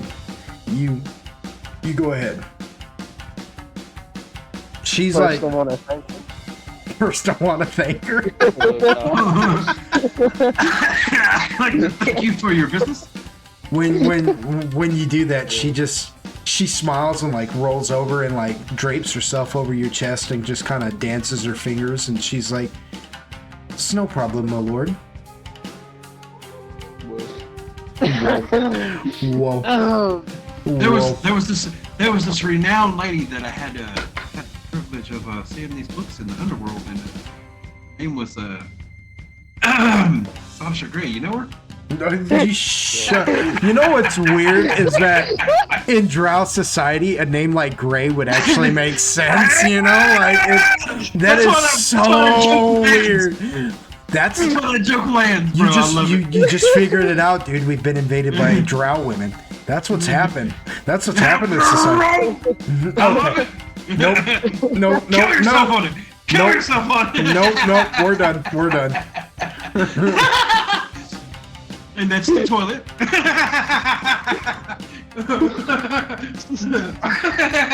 Stop it. this D&D session started out so good, and now look where we at. Dang it, Zoltan. You open Pandora's box. I just like to play in it, okay? I did open Pandora's box. Okay, I've had enough left. Continue. Yeah, so, yeah, but she's like, not a problem, you know. 'Twas my honor, my lord. Yeah. Zoltan feels extremely happy. Oh yeah, well, I was interrogating her, sorry, I got too much into character. Yeah. The dangers of D&D, everyone. Your imagination can run wild. But I asked her for her name because I kind of realized I never got her name. She says, my name? Smash that name, get the name. She says, my... Yeah, you know, I know, right? Dude. I shoot. If I think about it, I'm gonna splice that in a little bit. She says, "My name, my lord." She says, "You're too kind. My name is Chew Me." Is what? Chew Me. I can't stand you. Okay. To be fair, that's not an original thing. That actually comes from a James Bond movie. He comes walking out and he sees a girl. He's like in Japan or something. He sees a girl in a swimming pool. And being James Bond, he's just like, "Well, hello," and he's like, "What's your name?" And she's like, "Chew Me," and he's like, "Of course I will," or something like that. Like he's like, "You don't say," you know what I mean? So I'd like to say, but like it came to my mind, and I was like, "Oh shoot, you don't get to use James Bond puns nearly as much anymore." So we're going for it. So yeah, that's her name, Chew Me.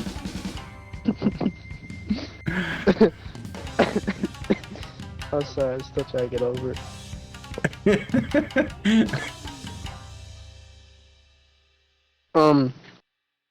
So Jimmy, I got a. Chew. So Chew Me. Motherfucker, did you sneeze? I have a couple of questions for you because I've been curious. She looks confused and goes, "Oh, you really did want to talk to me?" And she kind of sits up for a minute, like grabbing the blanket, like kind of covering herself, and she says, "What about?" Well, you know did you happen to see me with the person I was walking with? The wizard person? Oh, you mean the shaman? Yes, the shaman. She says, yes, he's one of Mazaru's pupils. Could you explain? Could you tell me a little bit about him, or? She says, well, I mean, I don't really know much about. Do you want an explanation about the shaman and how they are, or just him in general? I've seen him. I've seen him at the palace before. Can I have an explanation of both, if you can? She says, well, shaman are. I mean, you've got your country shaman who heal and take care of things. There are healers. Of course, she thinks for a minute, she goes, if you have a plague and you go to see one of the shamans, you're probably gonna die. But they can heal wounds to a certain severity. And then they heal magical forces that afflict you. Curses and things of that nature. And you got your country shaman, but then you have, Mazaru, who is she's, our symbol. She speaks directly with the ancestors and things of that nature. I myself, and she obviously am not a dragoon, but I have converted over to their way of life, and that's why my family and I get to live here. Me and my son get to live here unopposed. Maza, what are you giggling about? Nothing. No, I would never. She says, Mazaru. She says Mazaru within the Dragoon Society. She's their religious symbol, their holy figure.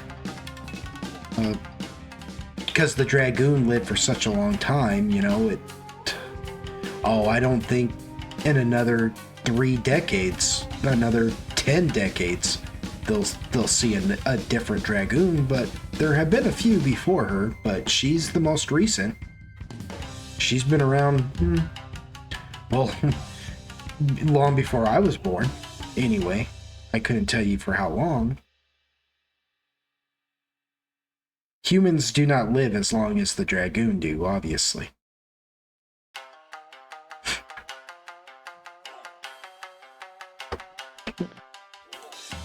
But yeah, these pupils of hers are disciples, however you want to call them, are basically just shaman in training that should anything happen to her, one of them, the most worthy and learned of her ways and of being a high shaman, will take her place.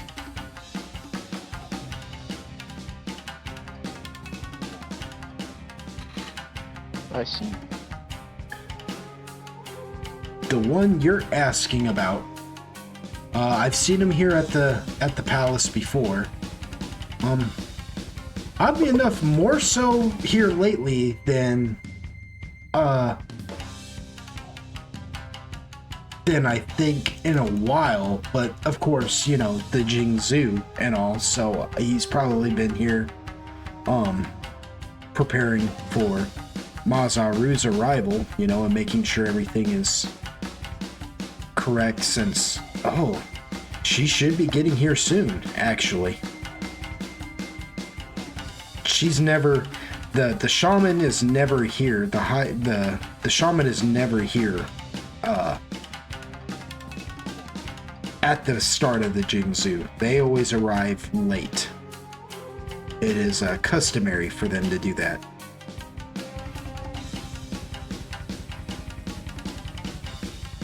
I see.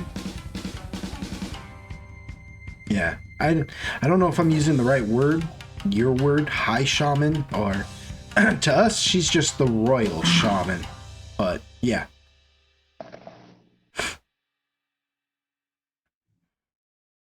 Would that also explain why there's some royal guards here walking around this palace? She says, "Oh no, the royal guards are always here.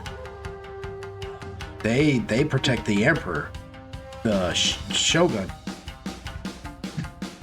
They are hand selected at birth. Any dragoon who is born strong and hardy with wings is instantly picked to become a royal guard one day.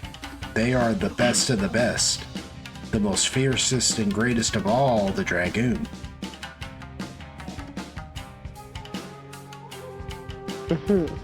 She says, "As far as I know, Mazaru doesn't really have a lot of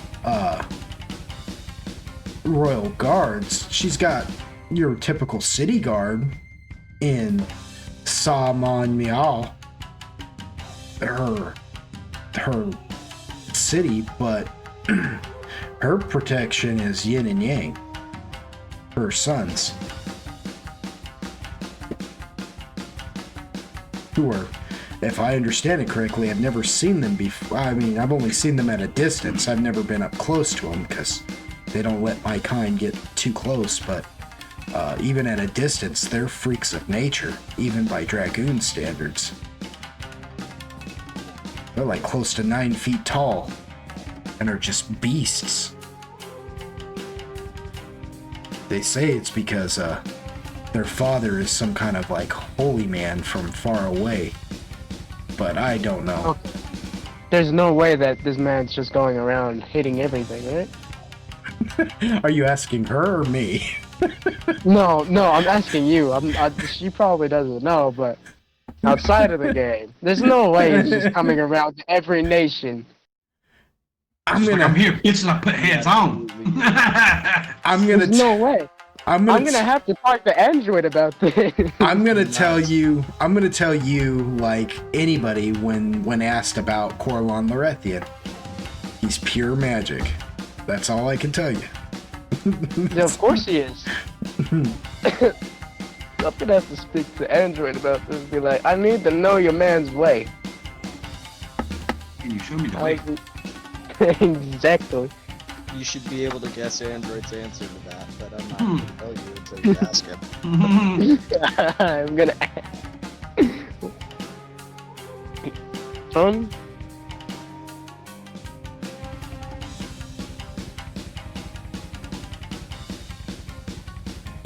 I guess that's all I needed to know was about the Royal Guards. Oh, I asked her about if she noticed anything about the room that got destroyed earlier.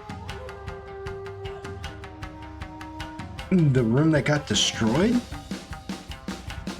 Oh, the one just a few rooms down from here. She said, yeah, you know, now that you mention it, something funny did kind of happen. It's like, me and my friend, who, you know, we were told to go in there to clean it, and now it seems to be spick and span, but I don't remember ever going in there to clean it. It's like I lost an entire hour or something. In fact, I don't have much recollection of anything until you came up and started talking to me. And she kind of sits there and like taps her bottom lip with her index finger, and she goes, "Isn't that funny?" Hmm.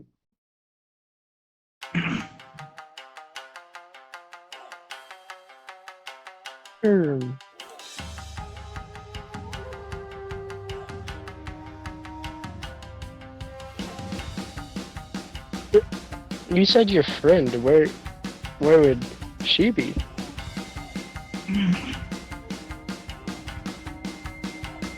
Oh, and then she looks kind of like leery at you, you know? She's like, why? You don't want to talk to her. She's not pretty.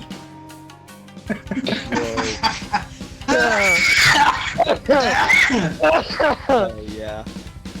She thinks that you're gonna go fuck her too. As they like to call me, they call me Mr. Castle. No, anyways. Oh God.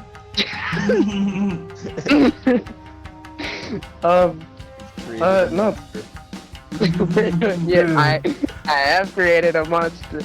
Anyways, I just tell her, I ask her, like, since she has no recollection of it, I was gonna see if her friend had any recollection of it, because I basically give her the sum down of me scoping out the room, because I just gave her the fake version that I gave the shaman earlier, that I checked out the room. You know, I don't tell her why I checked out the room, I just said I checked out the room because there was murmuring going on in the streets because of said things that happened. The streets talking. The streets talk. She And, goes, well, I don't know how much information Ling Ling can give you, but Oh, Ling Ling! she goes, but she says, but she's, you know, she'll probably be in the Great Hall cleaning herself. But I mean, word of advice, you know, she's got a boyfriend and he is a dragoon, and you know, they are pretty jealous. So I mean, not that that matters to you or anything, because you're just going to ask her some questions, but it's just fair that you should know that if anybody random happens to see her talking to just some random guy, you know, you could get, you know, into some kind of serious trouble. So I wouldn't sit and talk to Ling Ling for too long. She's kind of boring anyway. She doesn't have a lot to say half the time, so like, she doesn't have any funny stories or anything, like I said, like I do. Hell yeah. It's crazy! This woman telling her friend under the bus so fast. I was half tempted, just because she said her boyfriend was a dragoon. I was half tempted just to turn into a dragoon myself.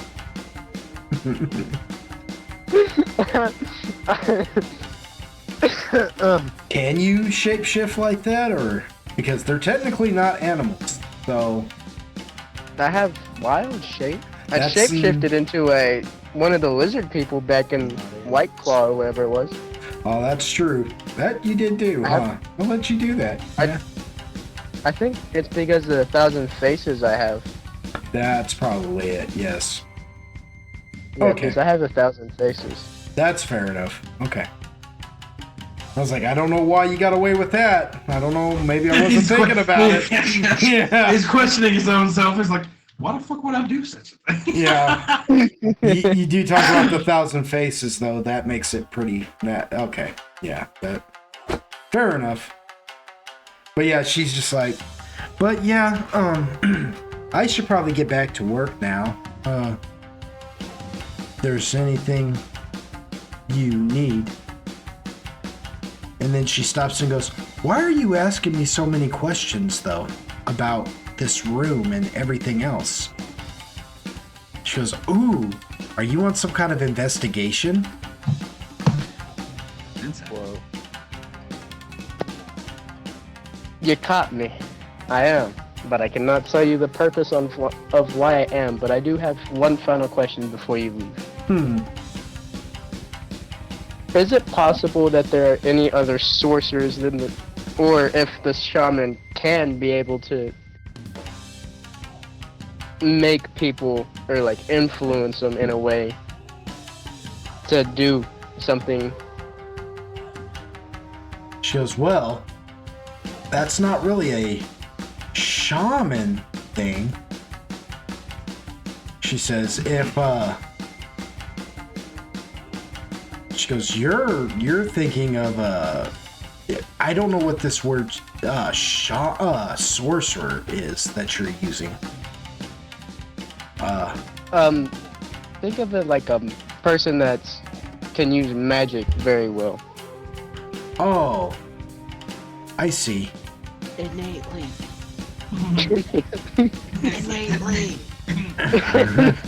That's kind of key. It's me. Innately. Here's this whispering from Not the afar. metagame. You're thinking of. She goes, you're thinking of a Woojin. Woo! The Wujian? A Woojin, yeah. Shaman, if a shaman's able to do what you're talking about, that means they're able to do they've got abilities like a Woojin does, you know, because while shaman have to practice and usually get in touch with the divine, like say their ancestors, Woojin can use magic like their abilities are more innate. Yes. Yes. Yeah, you have the Woojin, you have the shaman, and you have the Shujinja. And the Shujinja are more like practice.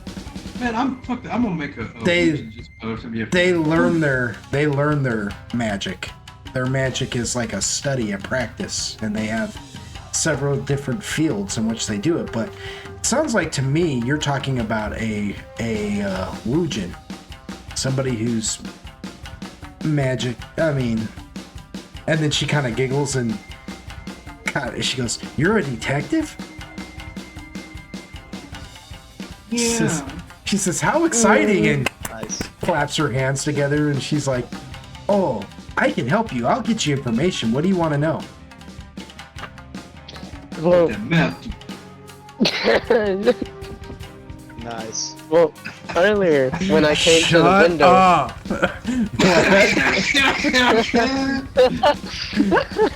What? I'm sorry, dude. What? What were you saying? earlier when I came to the window, I saw you and another person cleaning the room, but y'all weren't necessarily cleaning the room. Y'all were just. I would say that it looked like kind of like an illusion, and y'all weren't actually sweeping or cleaning anything. So that's why I approached you to see if you were real and if you had a silver, like little line.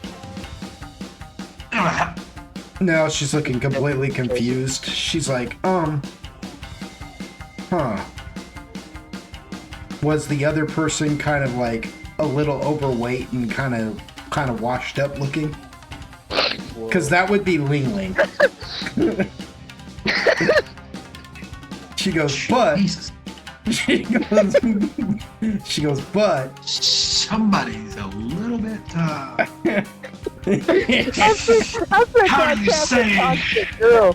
I think that it's a wee bit toxic and jealous. she goes, no, but really, it was Ling Ling and I who were supposed to clean that room, and I was told I had cleaned it. But again, like I said, I don't know what you mean by any of this other talk. That must be like Bujin talk that you're using, and I don't know any magic. But I don't remember doing it. And it, like I said, it feels like I've lost an amount of time that I can't. She goes, what was I doing before I was supposed to clean that room? What?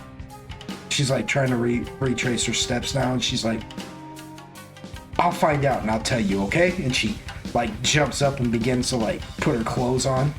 She's like, I'll get out there and I'll find out for you, and I'll bring you back the information, okay? The woman in the field. Yeah. I bow and I thank her once more for the amazing time I had, and and I also thank her for the information she has given me, and I go take a shower. She as you're thanking her for all that, before she steps out the room, like she's fixing up her hair, when you say the amazing time, she just stops and smiles at you and runs over and kisses you on the mouth, and then she says, she's like, don't worry about it, champ, and then she goes out the door. She likes you. She Yeah. really likes you. That's a W in the books.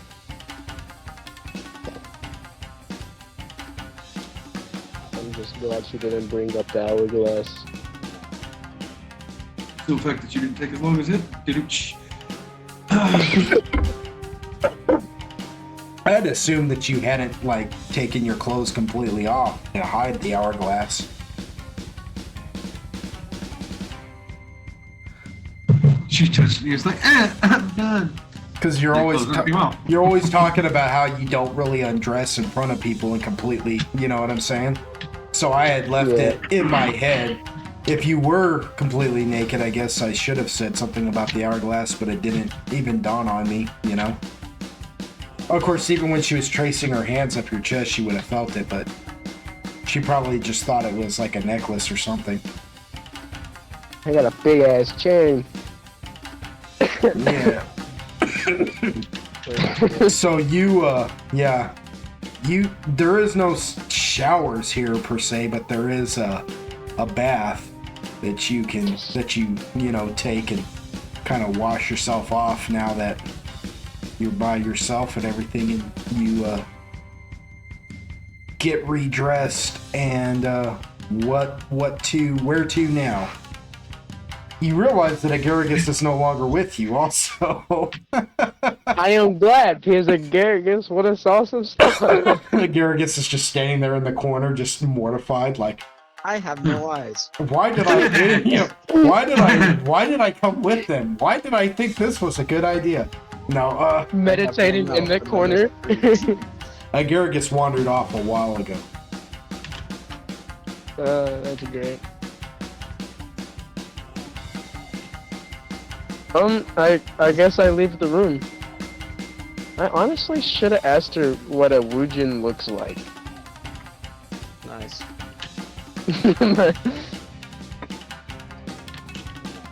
Yep.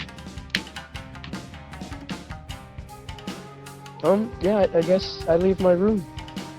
Where are you going? I go to find the Garrigus to see wherever he went. Alright, you begin to look for Agarigus.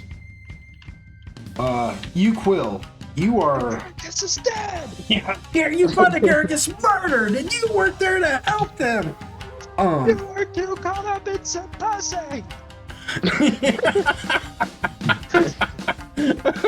I'll hit you with the game is game. Exactly. So, you Quill, you are, you step out into the multitude of people, and the second you do, people just start rushing up to you, and they're just like, oh, the honored chosen of the dragoon, and they're just like crowding you and like touching your armor and just like, oh my goodness. They're like, what is your name, honored chosen one?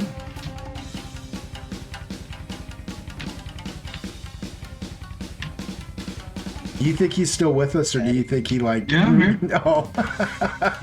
I'm listening. I thought you were going to say more, so I just shut up. No, oh, no. That's what because you're so cranky about me saying stuff. You shut up. Bless you. No, but they're like, what is your name, honored chosen one? Daddy Fat Sex. Bless you. Is that really what you tell them? No. Oh, I was like, is that? Because I was funny like, though, right? yeah, I mean, yeah, because that's definitely gonna be your name from here on out amongst these people. They're gonna be like, oh, honored Daddy Fat Sex. Yeah, just you, man. They're like, you Quill. Son of a bitch. Like, it is honored you Quill, everyone. You Quill. You Quill. Now, granted, you're getting a lot of attention, but so is the other honored chosen, you know? So far, it's, you get the impression that it's kind of a novelty to have somebody be an outsider and accomplish what you've accomplished so far. And so you're kind of a novelty act to the people, but you can see other people like walking up to the other honored chosen that are out there, the How and the Peng Zhang and the Daji. You know, these people are walking up to them and they're like, you know, like they know them, you know, and so they're getting their fair due as well. You happen to notice that the Jade Mercenary, though, and the Werewolf, while getting attention, are only getting only a certain kind of attention. Only certain kinds of people are walking over there and talking to them. One of the things that kind of throws you off a little bit is that you notice that the Jade Mercenary seems to have a lot of Koatoa fans. The strange little frogmen that you met from before, the ones who seem to be like space cadets and whatnot. And they're sitting there speaking with him. And he's sitting there talking with them. Meanwhile, while the werewolf is having women thrown at him of all sorts.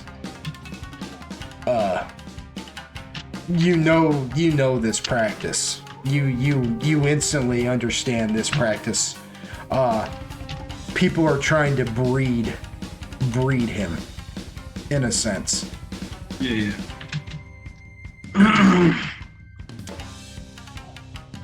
But yeah, while you're out there getting the admiration of people, you happen to see Lao D and Android walking up through the crowd, and you all happen to see each other. Android, you and Lao D happen to see you, Quill, just surrounded by people who are just chanting his name, small children, women, men, you know, just different people, you know. One guy's like patting you, Quill, on the arm, being like, great match, you know, just like vigorously just patting you on the arm, you, Quill, like enough so that like if you weren't supposed to have this persona, you might actually knock him down just because it's kind of annoying. You know what I mean? Yeah. But he's just like, good match. But yeah, you guys all happen to see each other. And Lao D, he points out you, Quill, to you, Android, and he's just like, oh, your friend has come out for the meet and greet. They let the honored chosen come out when when they've done well in the arena. Looks like he's already beginning to get a base, as it were, of people. I don't know what they would call it in your lands, but here we just call them, admirers. Fans? Oh, fans. Okay, fans. Says yes. He's already developing fans. He must have done really well.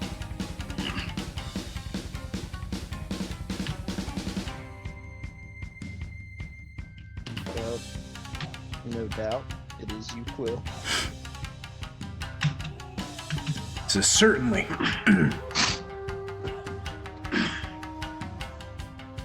I don't see the rest of your group. Should we inform your friend here of what has transpired so far with you? Yeah. I should think so. Be a good idea. Says very well, and he starts pushing his way through the crowd to you, Quill. He's like, out of the way. This is official business. Official Imperial business. Get out of my way. Starts moving people out of the way. Android's like, cool. Andy. He just comes walking up to you, Quill, and gives him the rundown, of what's transpired. You saw him last. And he's like, fucking, that dude's sword was pretty sweet. I wish I could have seen you jack his jaw and take it from him.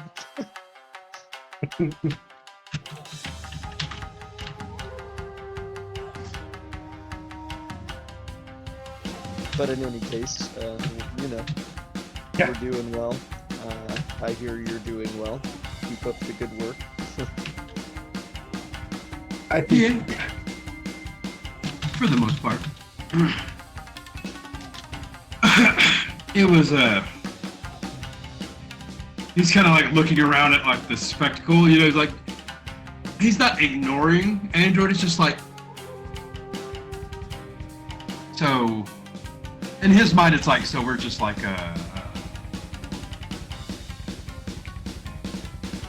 fools. There you go. What? Fools. Like the fighters that his head is thinking like, we're like bulls. We go put on a good show. Oh, And, yeah. to be bred, we are. People does not dislike this prospect. Android kind of thinks that over and kind of takes a quick look around, and he's like, weird. I bet you're right. Cool just kind of shrugs. He's like, shit happens, man. He's like, yeah, but everything's going so far so good in the arena front, I guess. Loud. I've had a not quite breakthrough with the other stuff. Not quite yet, breakthrough. Working on it. Fair enough. Loudy just. Oh, what? He's like, yeah, they just kind of told us we could like relax or come meet the people and get fans. Don't know why that's relevant, but I love it.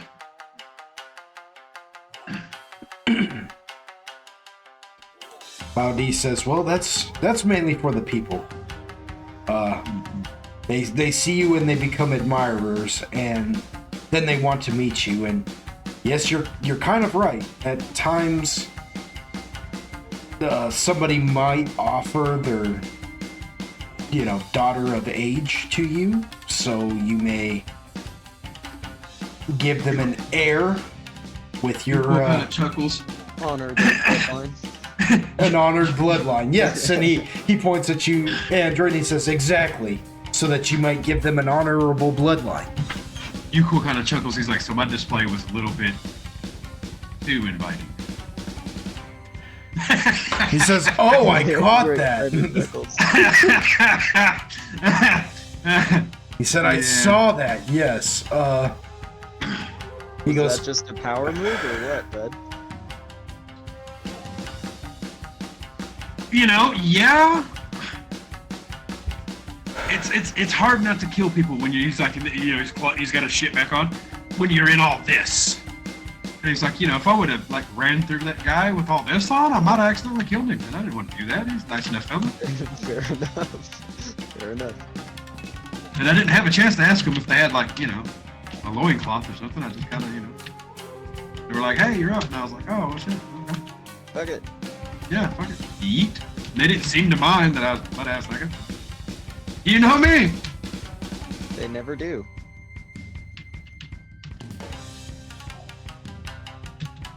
And why you guys are, huh? Time is of the essence, as it always seems. While you guys are sitting there talking, Lao D's daughter actually runs up to him and she's like, Papa, Papa. He's like, oh. And he looks kind of embarrassed and he's like, what? What do you want? Nice. Daddy's on business right now. What are you doing right now, little girl? You didn't tell me you knew the honored chosen of the dragoon. He's like, oh God. No. He's like, ancestors preserve us. And he looks at you, Quill, and he goes, do you mind? And he You kind never of told me she was a fan. he picks her up and like holds her out to you, and he goes, hug. And just kind of, and she's like just chuckles. she's holding her arms out for you. She's like, yeah. Yeah, Yuko chuckles and he's like, "That's sure, buddy." It's just like the conversation we just had. And that's like small child. Okay, this is not the way I pictured this evening going, but yeah, hey kids. She like hugs your neck all tight, and when you do that, like a lot of the women in the crowd are just like, "Oh, look at that," Score one for the Ute of the Quill. Kind of like, yeah, even Android's kind of like, damn, it's a little out of character for you. Yeah. He's just kind of like, almost confused, but also like smiling at him. Like. It has its perks. Loud D like takes her off of you now, and he's like, "All right, that's enough." And he pats her on the butt, and he goes, "Now go play with your friends." He says, "You're go." He's like, "I'm really sorry about that. He just laughs. He's like, "No problem, man. No problem." And then something occurs to him and goes, my daughter watched that match you were in. Nice.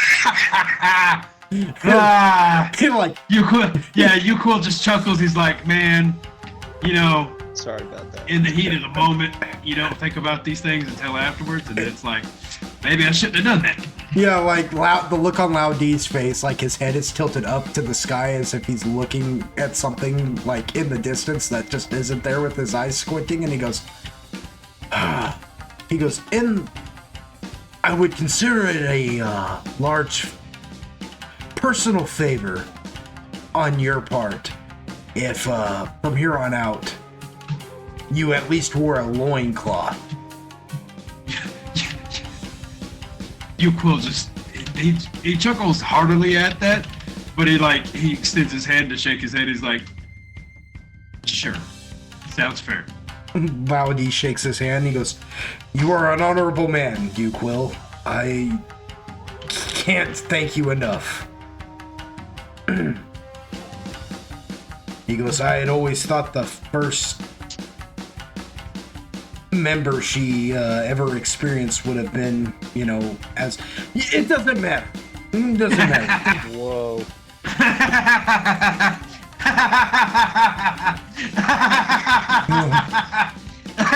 Ah, son of a bitch. He's like, "I wonder how many children have actually been to the..." You know what? It doesn't matter. It doesn't even... It doesn't even matter. It doesn't even matter. These things happen. He goes, and still, it wasn't even as bad as, like, the Jingzhou three times past. That was quite a spectacle. 2 of the contestants decided they were actually in love and decided to display that love instead of fight. Freaking way. He says, "Oh, it was something. Oh, it was something. I'm just glad that Oh. Kizo wasn't born yet, or that would have been a huge issue. I might have spilled blood that day. I don't know."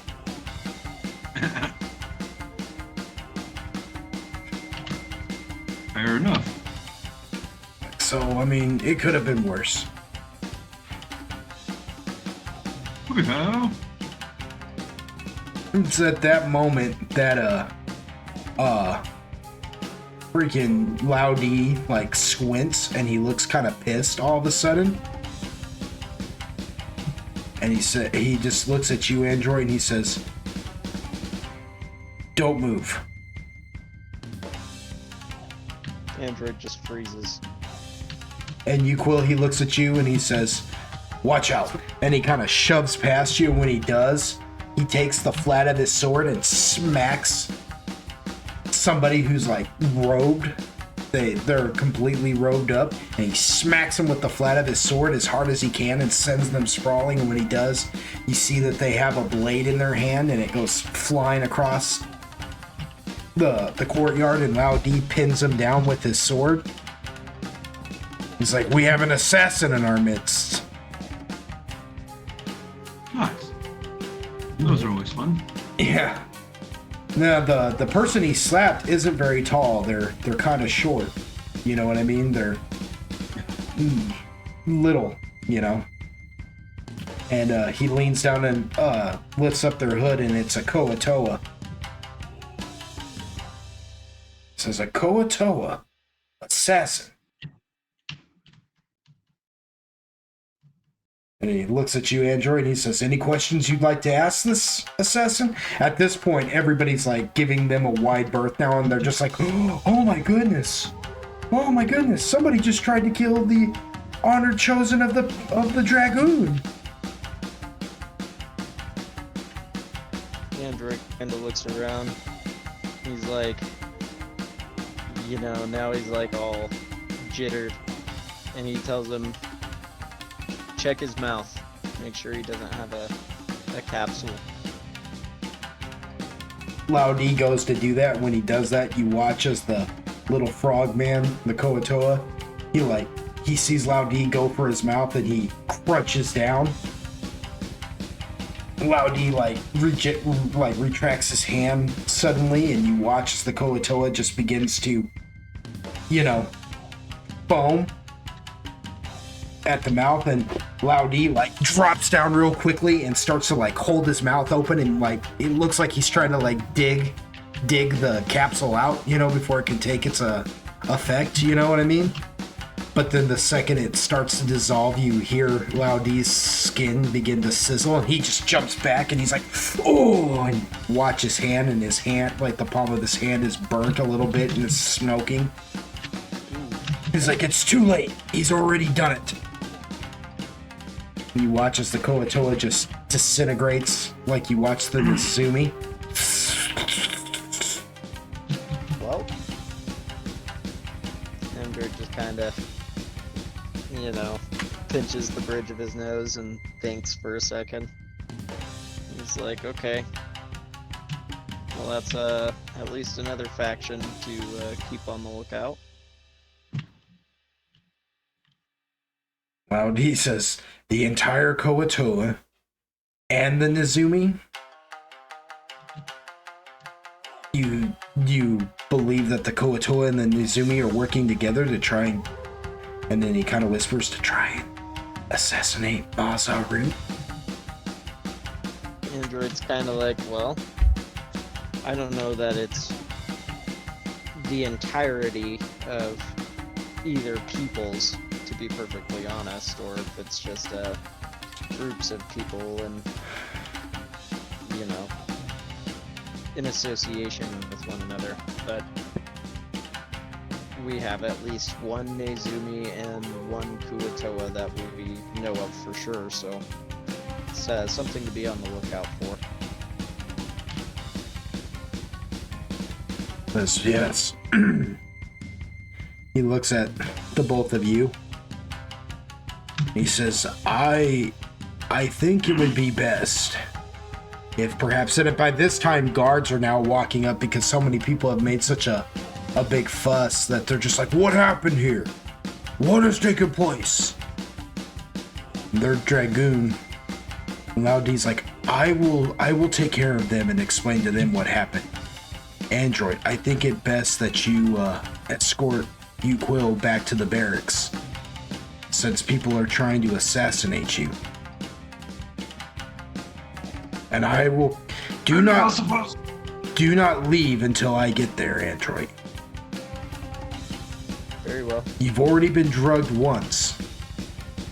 He says, if I'm not mistaken, that blade, had it stabbed you, Quill, it would have stolen your essence.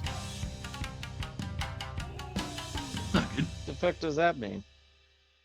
You know, your essence, your inner spirit.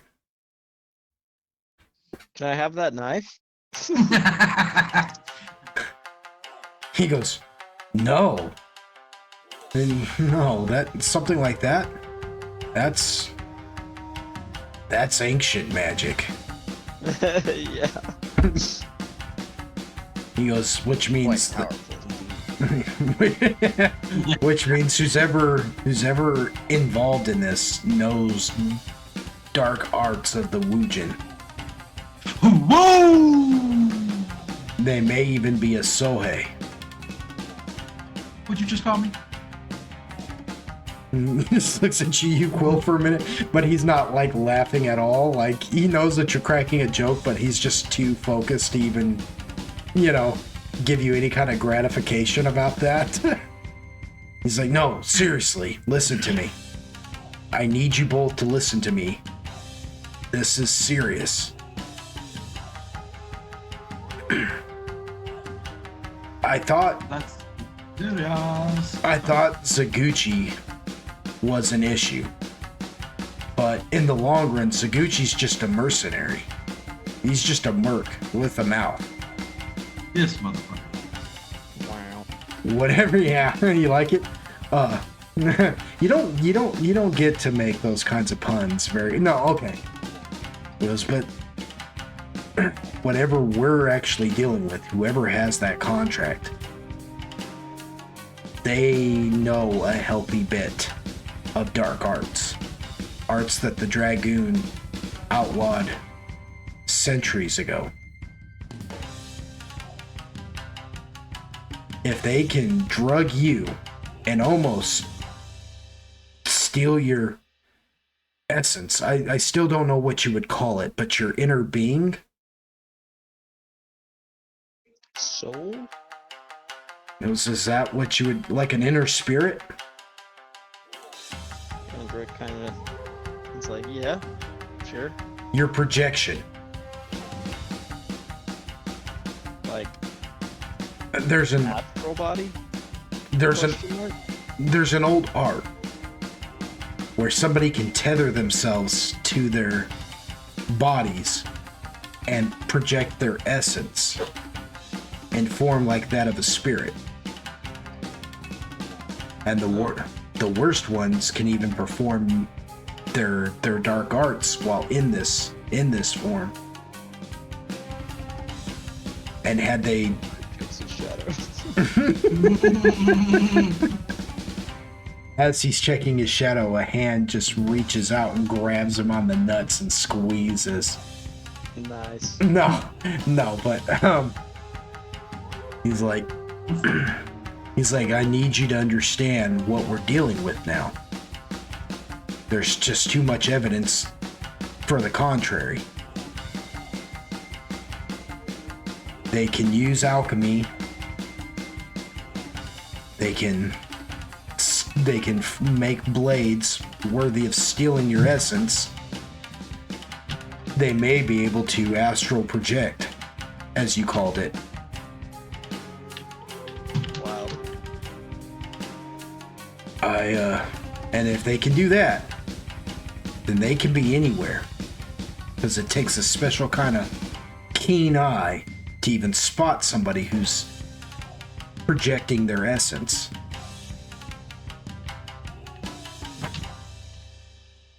I don't think you were, I don't If they're going to do that, then they may start coming at us a lot differently. You two are in grave danger. He looks at you, Quill, and just kind of slaps you on the chest, and he goes, "Take this seriously, boy." You was just kind of smiling. Relatively. He goes, "You're physically strong." He goes, "But you're dealing with something different. This is strength of essence that you'll be dealing with. They don't correlate with one another. Remember that."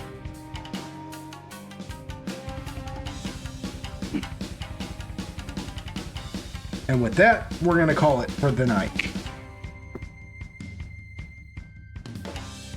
Fair enough, I Woo woo. suppose. Woo woo. Well, I really do want Elsa and Agaragis here for the next session, so before we continue on any further. 2 seconds. Yeah, I bet Zoltan's just happier than a pig in crap right now. Most definitely. I've created a monster now. That's usually what happens. No. You first created a monster. Zoltan just exists. Right. Well, for everybody at home who joined us for this session, I want to thank you all so much for joining us. Don't forget to like, share, and subscribe. Let me do my plea. My humble request is that you like, share, and subscribe on this video, and keep joining us for the next sessions. And yeah, it means the world to me, and I want to thank them old school gamers for joining me tonight. There really isn't a better group of guys that I could be playing with. Pause. Pause. Yeah. High praise. No, I mean that though. I really do. You know, we're all grown people, and sometimes we run into things that keep us from playing every weekend and whatnot. And these guys have stuck by me. Shoot, we didn't play for almost a year, and the second I put out the war drum, they came back. So, I mean, you can't ask for a better group than that. I want to thank everybody, and y'all come back now. Stay golden. Say bye, y'all. Hasta luego. Deuces.